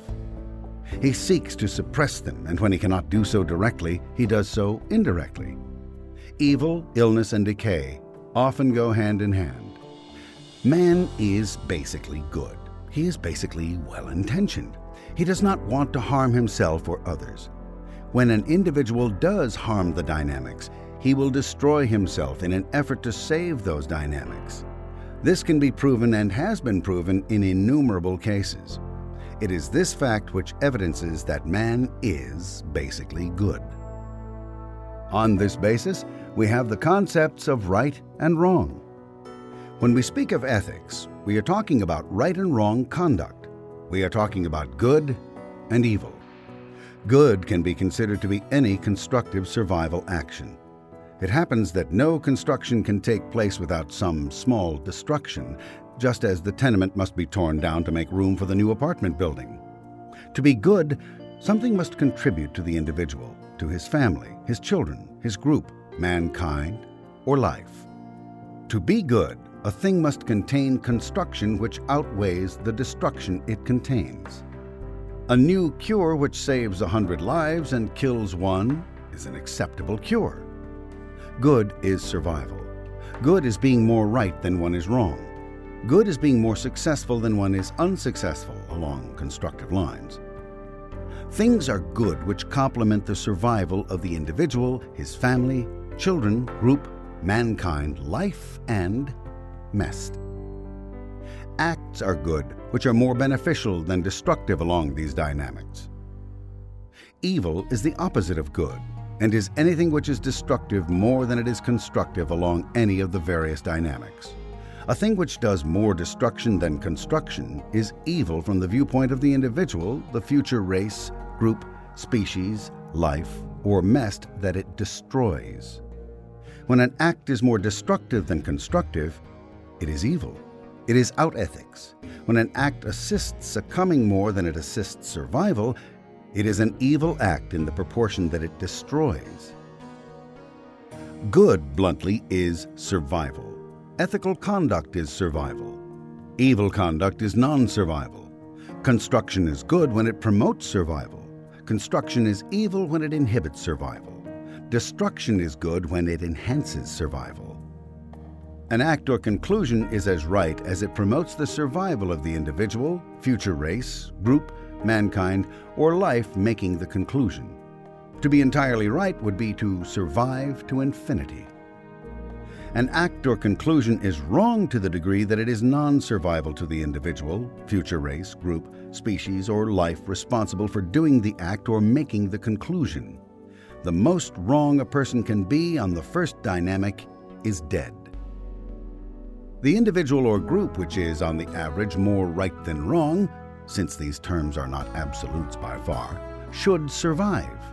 An individual who, on the average, is more wrong than right will succumb. While there could be no absolute right or absolute wrong, a right action would depend upon its assisting the survival of the dynamics immediately concerned. A wrong action would impede the survival of the dynamics concerned. Let us look at how these concepts of right and wrong fit into our current society. This is a dying society. Ethics have gone so far out and are so little understood that this culture is headed for succumb at a dangerous rate. A person is not going to come alive. This society is not going to survive unless ethics technology is gotten hold of and applied. When we look at inflation, the oil crisis, corruption of government, war, crime, insanity, drugs, sexual promiscuity, etc., we are looking at a culture on the way out. This is a direct result of individuals failing to apply ethics to their dynamics. It actually starts with individual ethics. Dishonest conduct is non-survival. Anything is unreasonable or evil which brings about the destruction of individuals, groups, or inhibits the future of the race. The keeping of one's word, when it has been sacredly pledged, is an act of survival, since one is then trusted, but only so long as he keeps his word. To the weak, to the cowardly, to the reprehensibly irrational, dishonesty and underhanded dealings, the harming of others, and the blighting of their hopes seem to be the only way of conducting life. Unethical conduct is actually the conduct of destruction and fear. Lies are told because one is afraid of the consequences should one tell the truth. Destructive acts are usually done out of fear. Thus, the liar is inevitably a coward, and the coward inevitably a liar. The sexually promiscuous woman, the man who breaks faith with his friend, the covetous pervert are all dealing in such non-survival terms that degradation and unhappiness are part and parcel of their existence. It probably seems quite normal and perfectly all right to some to live in a highly degraded society full of criminals, drugs, war, and insanity, where we are in constant threat of the total annihilation of life on this planet. Well, let me say that this is not normal, and it is not necessary. It is possible for individuals to lead happy, productive lives without having to worry about whether or not they're going to be robbed if they walk outside their door, or whether Russia is going to declare war on the United States. It is a matter of ethics. It is simply a matter of individuals applying ethics to their lives and having their dynamics in communication and surviving. Morals. Now we have ethics as survival, but what of such things as morals, ideals, love? Don't these things go above mere survival? No, they do not. Romantic novels and television teach us that the hero always wins and that good always triumphs. But it appears that the hero doesn't always win and that good does not always triumph. On a shorter view, we can see villainy triumphing all about us. The truth of the matter is that the villainy is sooner or later going to lose. One cannot go through life victimizing one's fellow beings and wind up anything but trapped. The victim himself. However, one doesn't observe this in the common course of life. One sees the villains succeeding everywhere, evidently amassing money, cutting their brother's throat, receiving the fruits of the courts, and coming to rule over men. Without looking at the final consequence of this, which is there just as certainly as the sun rises and sets, one begins to believe that evil triumphs, whereas one has been taught that only good triumphs. This can cause the person himself to have a failure and can actually cause his downfall. As for ideals, as for honesty, as for one's love of one's fellow man, one cannot find good survival for one or for many where these things are absent. The criminal does not survive well. The average criminal spends the majority of his adult years caged like some wild beast and guarded from escape by the guns of good marksmen. A man who is known to be honest is awarded survival, good jobs, good friends. And the man who has his ideals, no matter how thoroughly he may be persuaded to desert them, survives well only so long as he is true to those ideals. Have you ever seen a doctor who, for the sake of personal gain, begins to secretly attend criminals or peddle dope? That doctor does not survive long after his ideals are laid aside. Ideals, morals, ethics all fall within this understanding of survival. One survives so long as he is true to himself, his family, his friends, the laws of the universe. When he fails in any respect, his survival is cut down. In the modern dictionary, we find that ethics are defined as morals and morals are defined as ethics. These two words are not interchangeable. Morals should be defined as a code of good conduct laid down out of the experience of the race to serve as a uniform yardstick for the conduct of individuals and groups. Morals are actually laws. The origin of a moral code comes about when it is discovered through actual experience that some act is more non-survival than pro-survival. The prohibition of this act then enters into the customs of the people and may eventually become a law. In the absence of extended reasoning powers, moral codes, so long as they provide better survival for their group, are a vital and necessary part of any culture. Morals, however, become burdensome and protested against when they become outmoded. And although a revolt against morals may have as its stated target the fact that the code no longer is as applicable as it once was, revolts against moral codes generally occur because individuals of the group or the group itself has gone out ethics to a point where it wishes to practice license against these moral codes, not because the codes themselves are unreasonable. If a moral code were thoroughly reasonable, it could at the same time be considered thoroughly ethical. But only at this highest level could the two be called the same. The ultimate in reason is the ultimate in survival. Ethical conduct includes the adherence to the moral codes of the society in which we live. Justice. When an individual fails to apply ethics to himself and fails to follow the morals of the group, justice enters in. It is not realized generally that the criminal is not only antisocial but is also anti-self. A person who is out ethics, who has his dynamics out of communication, is a potential or active criminal in that crimes against the pro-survival actions of others are continually perpetrated. Crime might be defined as the reduction of the survival level along any one of the 8 dynamics. Justice is used when the individual's own out-ethics and destructive behavior begin to impinge too heavily on others. In a society run by criminals and controlled by incompetent police, the citizens reactively identify any justice action or symbol with oppression. But we have a society full of people who do not apply ethics to themselves, and in the absence of true ethics, one cannot live with others and life becomes miserable. Therefore, we have justice, which was developed to protect the innocent and decent. When an individual fails to apply ethics to himself and follow the moral codes, the society takes justice action against him. Justice, although it unfortunately cannot be trusted in the hands of man, has as its basic intention and purpose the survival and welfare of those it serves. Justice, however, would not be needed when you have individuals who are sufficiently sane and in ethics that they do not attempt to blunt others' survival. Justice would be used until a person's own ethics render him fit company for his fellows. Ethics, justice, and your survival. In the past, the subject of ethics has not really been mentioned very much. Justice was, however.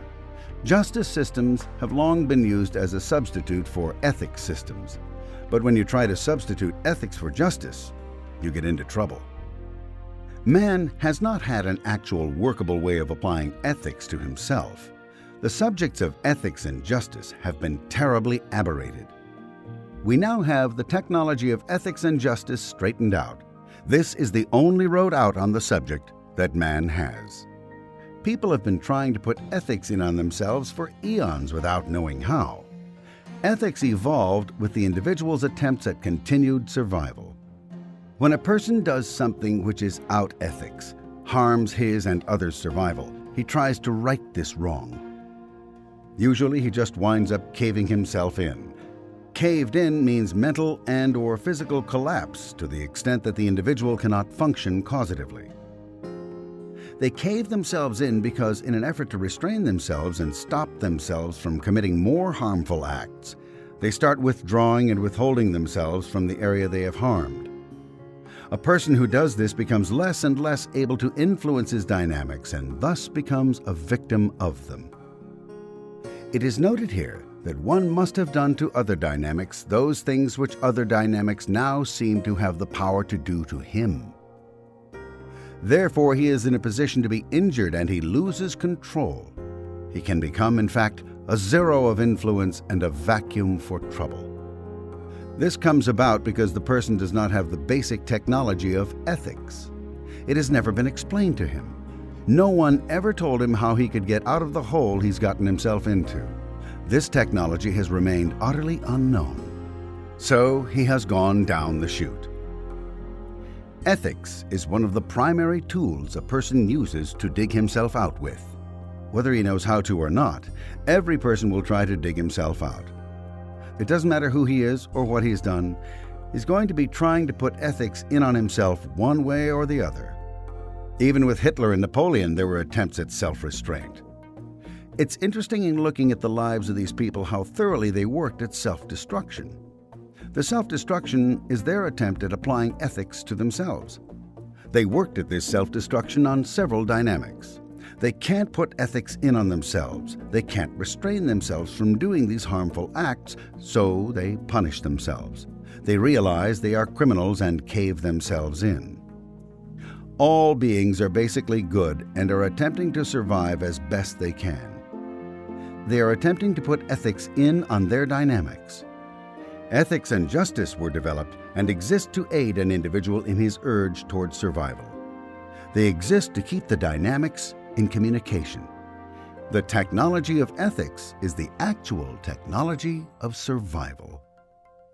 An individual's dynamics will be in communication to the degree that he is applying ethics to his life. If one knows and applies ethics technology to his life, he can keep the dynamics in communication and continuously increase his survival. That is why ethics exists, so that we can survive like we want to survive, by having our dynamics in communication. Ethics are not to be confused with justice. Justice is used only after a failure of the individual to use ethics on himself. With personal ethics in across the dynamics, justice disappears as a primary concern. That's where you get a world without crime. A man who steals from his employer has his third dynamic out of communication with his first dynamic. He is headed for a prison sentence or unemployment at best, which is not what one would call optimum survival on the first and second dynamic, not to mention the rest of them. He probably believes he is enhancing his survival by stealing, yet if he knew the technology of ethics, he would realize he is harming himself as well as others and will only end up further down the chute. The man who lies, the woman who cheats on her husband, the teenager who takes drugs, the politician who is involved in dishonest dealings, all are cutting their own throats. They are harming their own survival by having their dynamics out of communication and not applying ethics to their lives. It may come as a surprise to you, but a clean heart and clean hands are the only way to achieve happiness and survival. The criminal will never make it unless he reforms. The liar will never be happy or satisfied with himself until he begins dealing in truth. The optimum solution to any problem presented by life would be that which leads to increased survival on the majority of the dynamics. Thus, we see that a knowledge of ethics is necessary to survival. The knowledge and application of ethics is the way out of the trap of degradation and pain. We can, each and every one of us, achieve happiness and optimum survival for ourselves and others by using ethics technology. What happens if the dynamics go out ethics? It is important to remember that these dynamics comprise life. They do not operate singly without interaction with the other dynamics. Life is a group effort. None survive alone. If one dynamic goes out ethics, it goes out of communication with, to a greater or lesser degree, the other dynamics. In order to remain in communication, the dynamics must remain in ethics. Let us take the example of a woman who is totally withdrawn from the third dynamic. She won't have anything to do with any groups or the people of her town.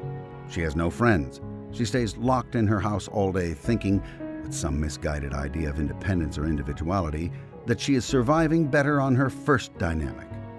Actually, she is quite unhappy and lonely and lives in fear of other human beings. To ease her misery and boredom, she begins to take sedatives and tranquilizers, which she becomes addicted to, and then starts drinking alcohol as well. She is busy solving her dilemma with further destructive actions. You can see how she has driven her first, second, and third dynamics out of communication. She is actively destroying her survival on her dynamics. These actions are out ethics in the extreme, and it would not be surprising if she eventually killed herself with the deadly combination of sedatives and alcohol. Or let us take the man who is committing destructive acts on the job. These acts need not be large. They can be as simple as showing up late for work, not doing as professional a job on each product as he is capable of, damaging equipment, or hiding things from his employer. He does not have to be overtly engaged in the total destruction of the company to know that he is committing harmful acts. Now, this man finds himself sliding more and more out ethics as time goes along. He feels he must hide more and more, and he does not know how to stop this downward spiral. Very likely it never even occurred to him that he could stop it. He is lacking the technology of ethics. He probably doesn't realize that his actions are driving his dynamics out of communication. This may affect his other dynamics in various ways. He will probably be a bit miserable, and since he is basically good, he will feel guilt. He goes home at night, and his wife says cheerily, "How was your day?" And he cringes a little and feels worse. He starts drinking to numb the misery. He is out of communication with his family. He is out of communication on his job. His performance at work worsens. He begins to neglect himself and his belongings. He no longer gets joy out of life. His happy and satisfying life slips away from him. Because he does not know and apply ethics technology to his life and his dynamics, the situation goes quite out of his control. He has unwittingly become the effect of his own out ethics. Unless he gets his life straightened out by using ethics, he will undoubtedly die a miserable man. Now I ask you, what kind of life is that? Unfortunately, it is all too common in our current times. A person cannot go out ethics on a dynamic without it having disastrous consequences on his other dynamics. It is really quite tragic, the tragedy being compounded by the fact that it is so unnecessary. If man only knew the simple technology of ethics, he could achieve for himself the self-respect, personal satisfaction, and success that he only believes himself capable of dreaming of, not attaining. Man is seeking survival. Survival is measured in pleasure. That means to most men, happiness, self-respect, the personal satisfaction of a job well done, and success. A man may have money, he may have a lot of personal belongings, etc., but he will not be happy unless he actually has his ethics in and knows he came by these things honestly. These rich political and financial criminals are not happy. They may be envied by the common man for their wealth, but they are very unhappy people who more often than not come to grief eventually through drug or alcohol addiction, suicide, or some other means of self-destruction. Let us look at the all too common current occurrence of out ethics on the second dynamic. This is generally thought to be perfectly acceptable behavior. It is easy to see how second dynamic out ethics affects the other dynamics. Let us say we have a young woman who is somewhat happily married and decides to have an affair with her boss, who happens to be a good friend of her husband. This is quite obviously out ethics, as well as against the law, although an amazing number of people would find this sort of behavior acceptable or mildly objectionable at most.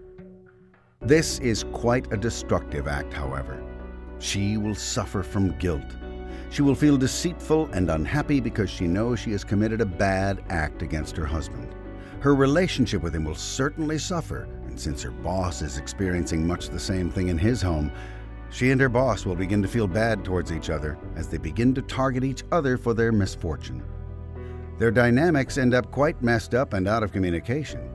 She will feel unhappy on her first dynamic as she has abandoned her own moral code.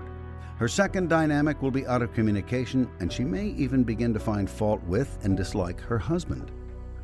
The situation at work is strained as she is now out of communication with her boss and her fellow workers. Her boss has ruined his relationship and friendship with her husband. She is so embroiled in these three dynamics that they go totally out of communication with her fourth, fifth, and sixth dynamics. This is all the result of ethics going out on a single dynamic.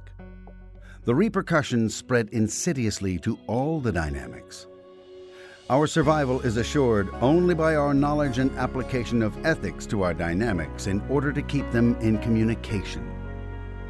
Through ethics, we can achieve survival and happiness for ourselves and for planet Earth.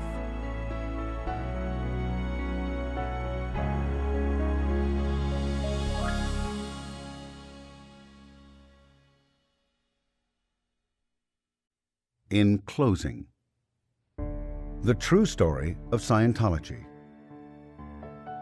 The true story of Scientology is simple, concise, and direct. It is quickly told.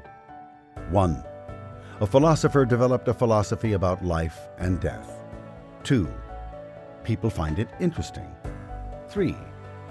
People find it works. 4. People pass it along to others. 5. It grows.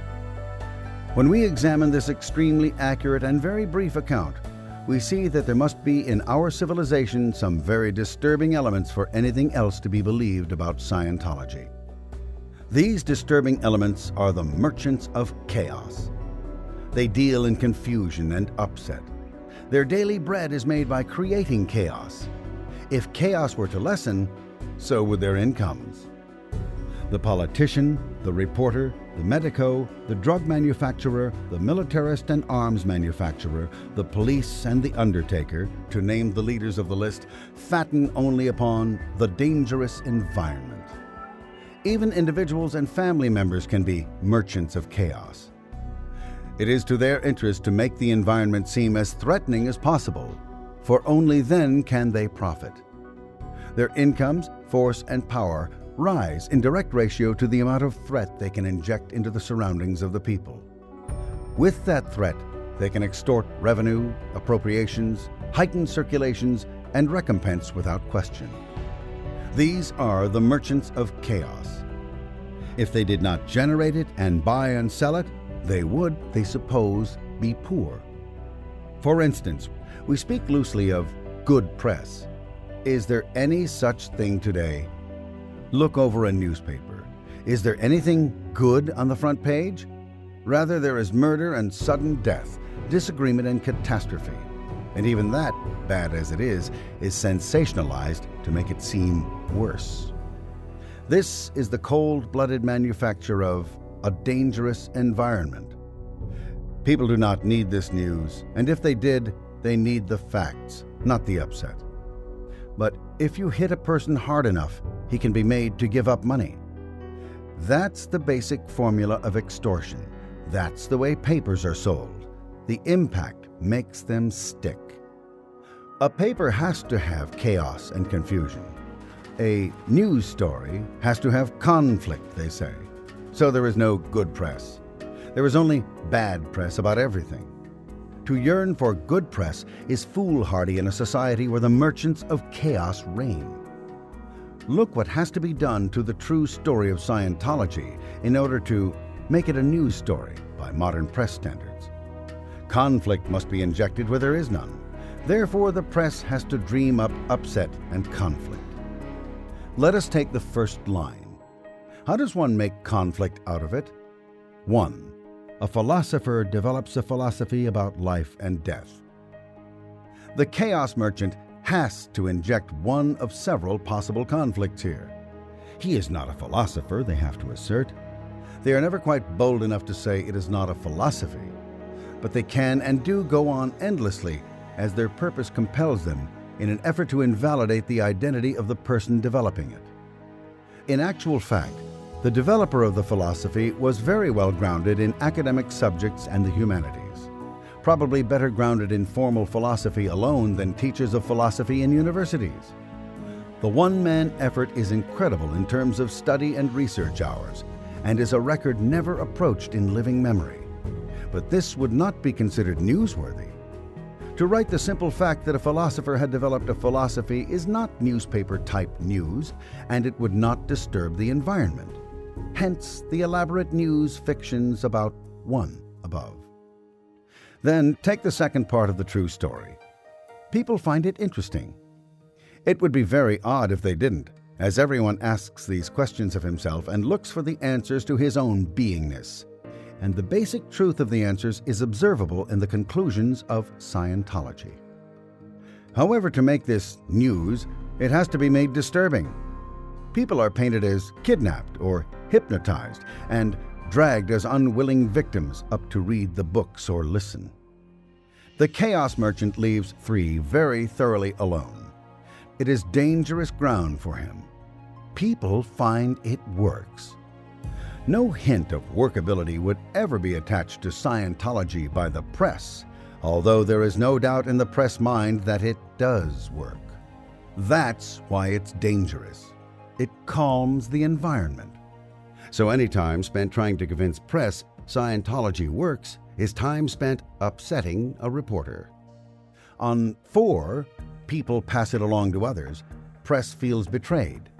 Nobody should believe anything they don't read in the papers. How dare word of mouth exist? So to try to stop people from listening, the chaos merchant has to use words like cult.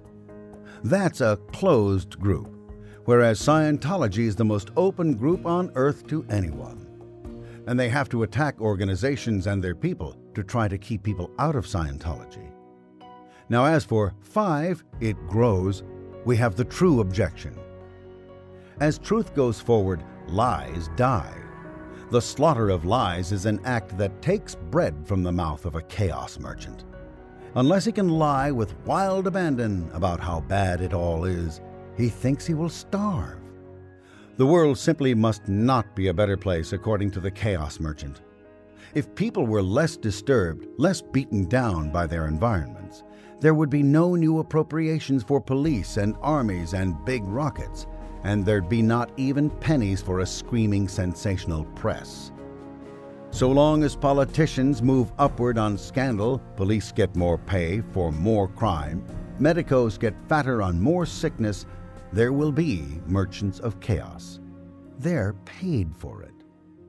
And their threat is the simple story of Scientology. For that is the true story. And behind its progress, there is a calmer environment in which a man can live and feel better. If you don't believe it, just stop reading newspapers for 2 weeks and see if you feel better. Suppose you had all such disturbances handled. The pity of it is, of course, that even the merchant of chaos needs us, not to get fatter, but just to live himself as a being. So the true story of Scientology is a simple story, and too true to be turned aside.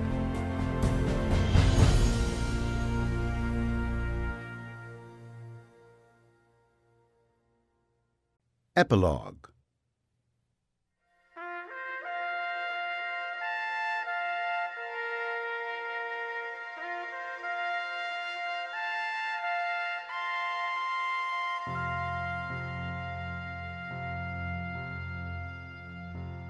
My philosophy.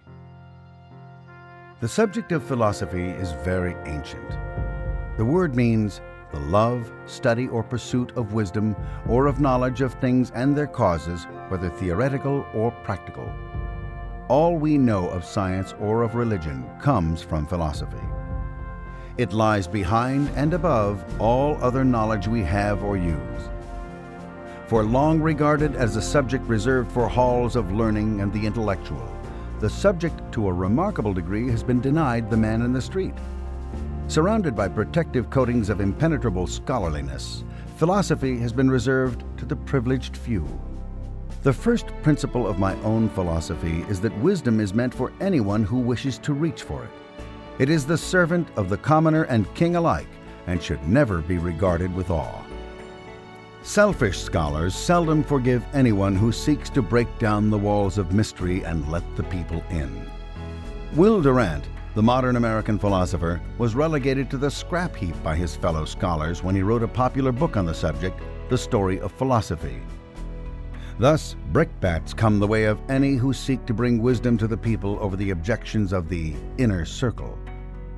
The second principle of my own philosophy is that it must be capable of being applied. Learning locked in mildewed books is of little use to anyone, and therefore of no value unless it can be used. The third principle is that any philosophic knowledge is only valuable if it is true or if it works. These three principles are so strange to the field of philosophy that I have given my philosophy a name: Scientology. This means only knowing how to know. A philosophy can only be a route to knowledge. It cannot be knowledge crammed down one's throat. If one has a route, he can then find what is true for him, and that is Scientology. Know thyself, and the truth shall set you free. Therefore, in Scientology, we are not concerned with individual actions and differences.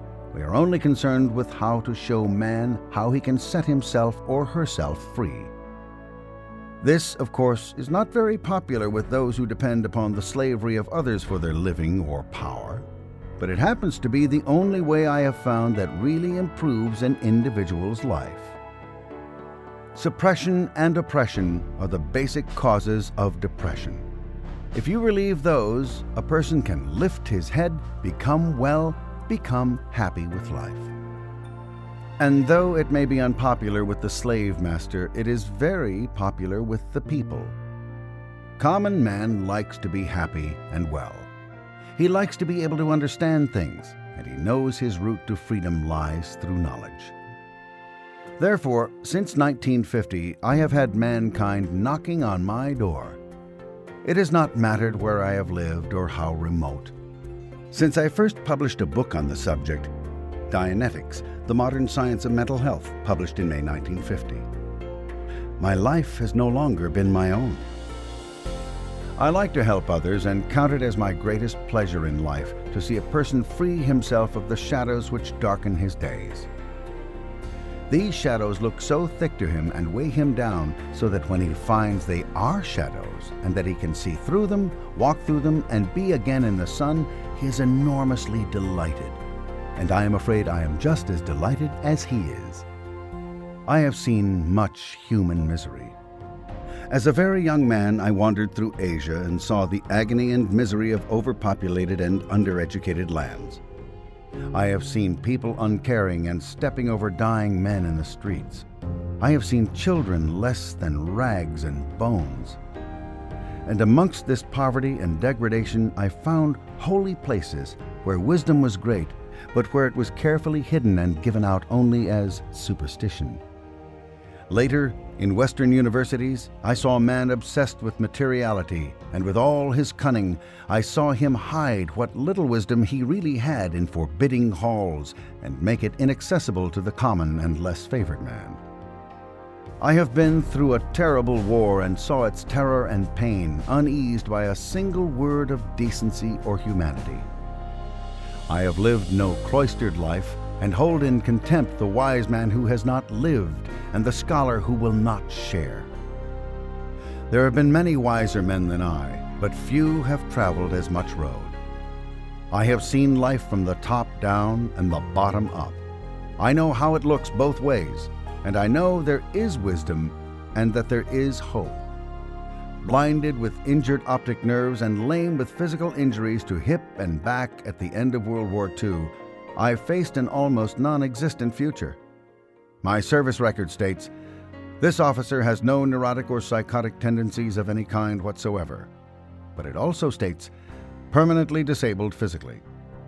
And so there came a further blow. I was abandoned by family and friends as a supposedly hopeless cripple and a probable burden upon them for the rest of my days. I yet worked my way back to fitness and strength in less than 2 years, using only what I knew and could determine about man and his relationship to the universe. I had no one to help me. What I had to know, I had to find out. And it's quite a trick studying when you cannot see. I became used to being told it was all impossible, that there was no way, no hope. Yet I came to see again and walk again, and I built an entirely new life. It is a happy life, a busy one, and I hope a useful one. My only moments of sadness are those which come when bigoted men tell others all is bad, and there is no root anywhere, no hope anywhere, nothing but sadness and sameness and desolation, and that every effort to help others is false. I know it is not true. So my own philosophy is that one should share what wisdom he has, one should help others to help themselves, and one should keep going despite heavy weather, for there is always a calm ahead. One should also ignore catcalls from the selfish intellectual who cries, "Don't expose the mystery. Keep it all for ourselves. The people cannot understand." But as I have never seen wisdom do any good kept to oneself, and as I like to see others happy, and as I find the vast majority of the people can and do understand, I will keep on writing and working and teaching so long as I exist.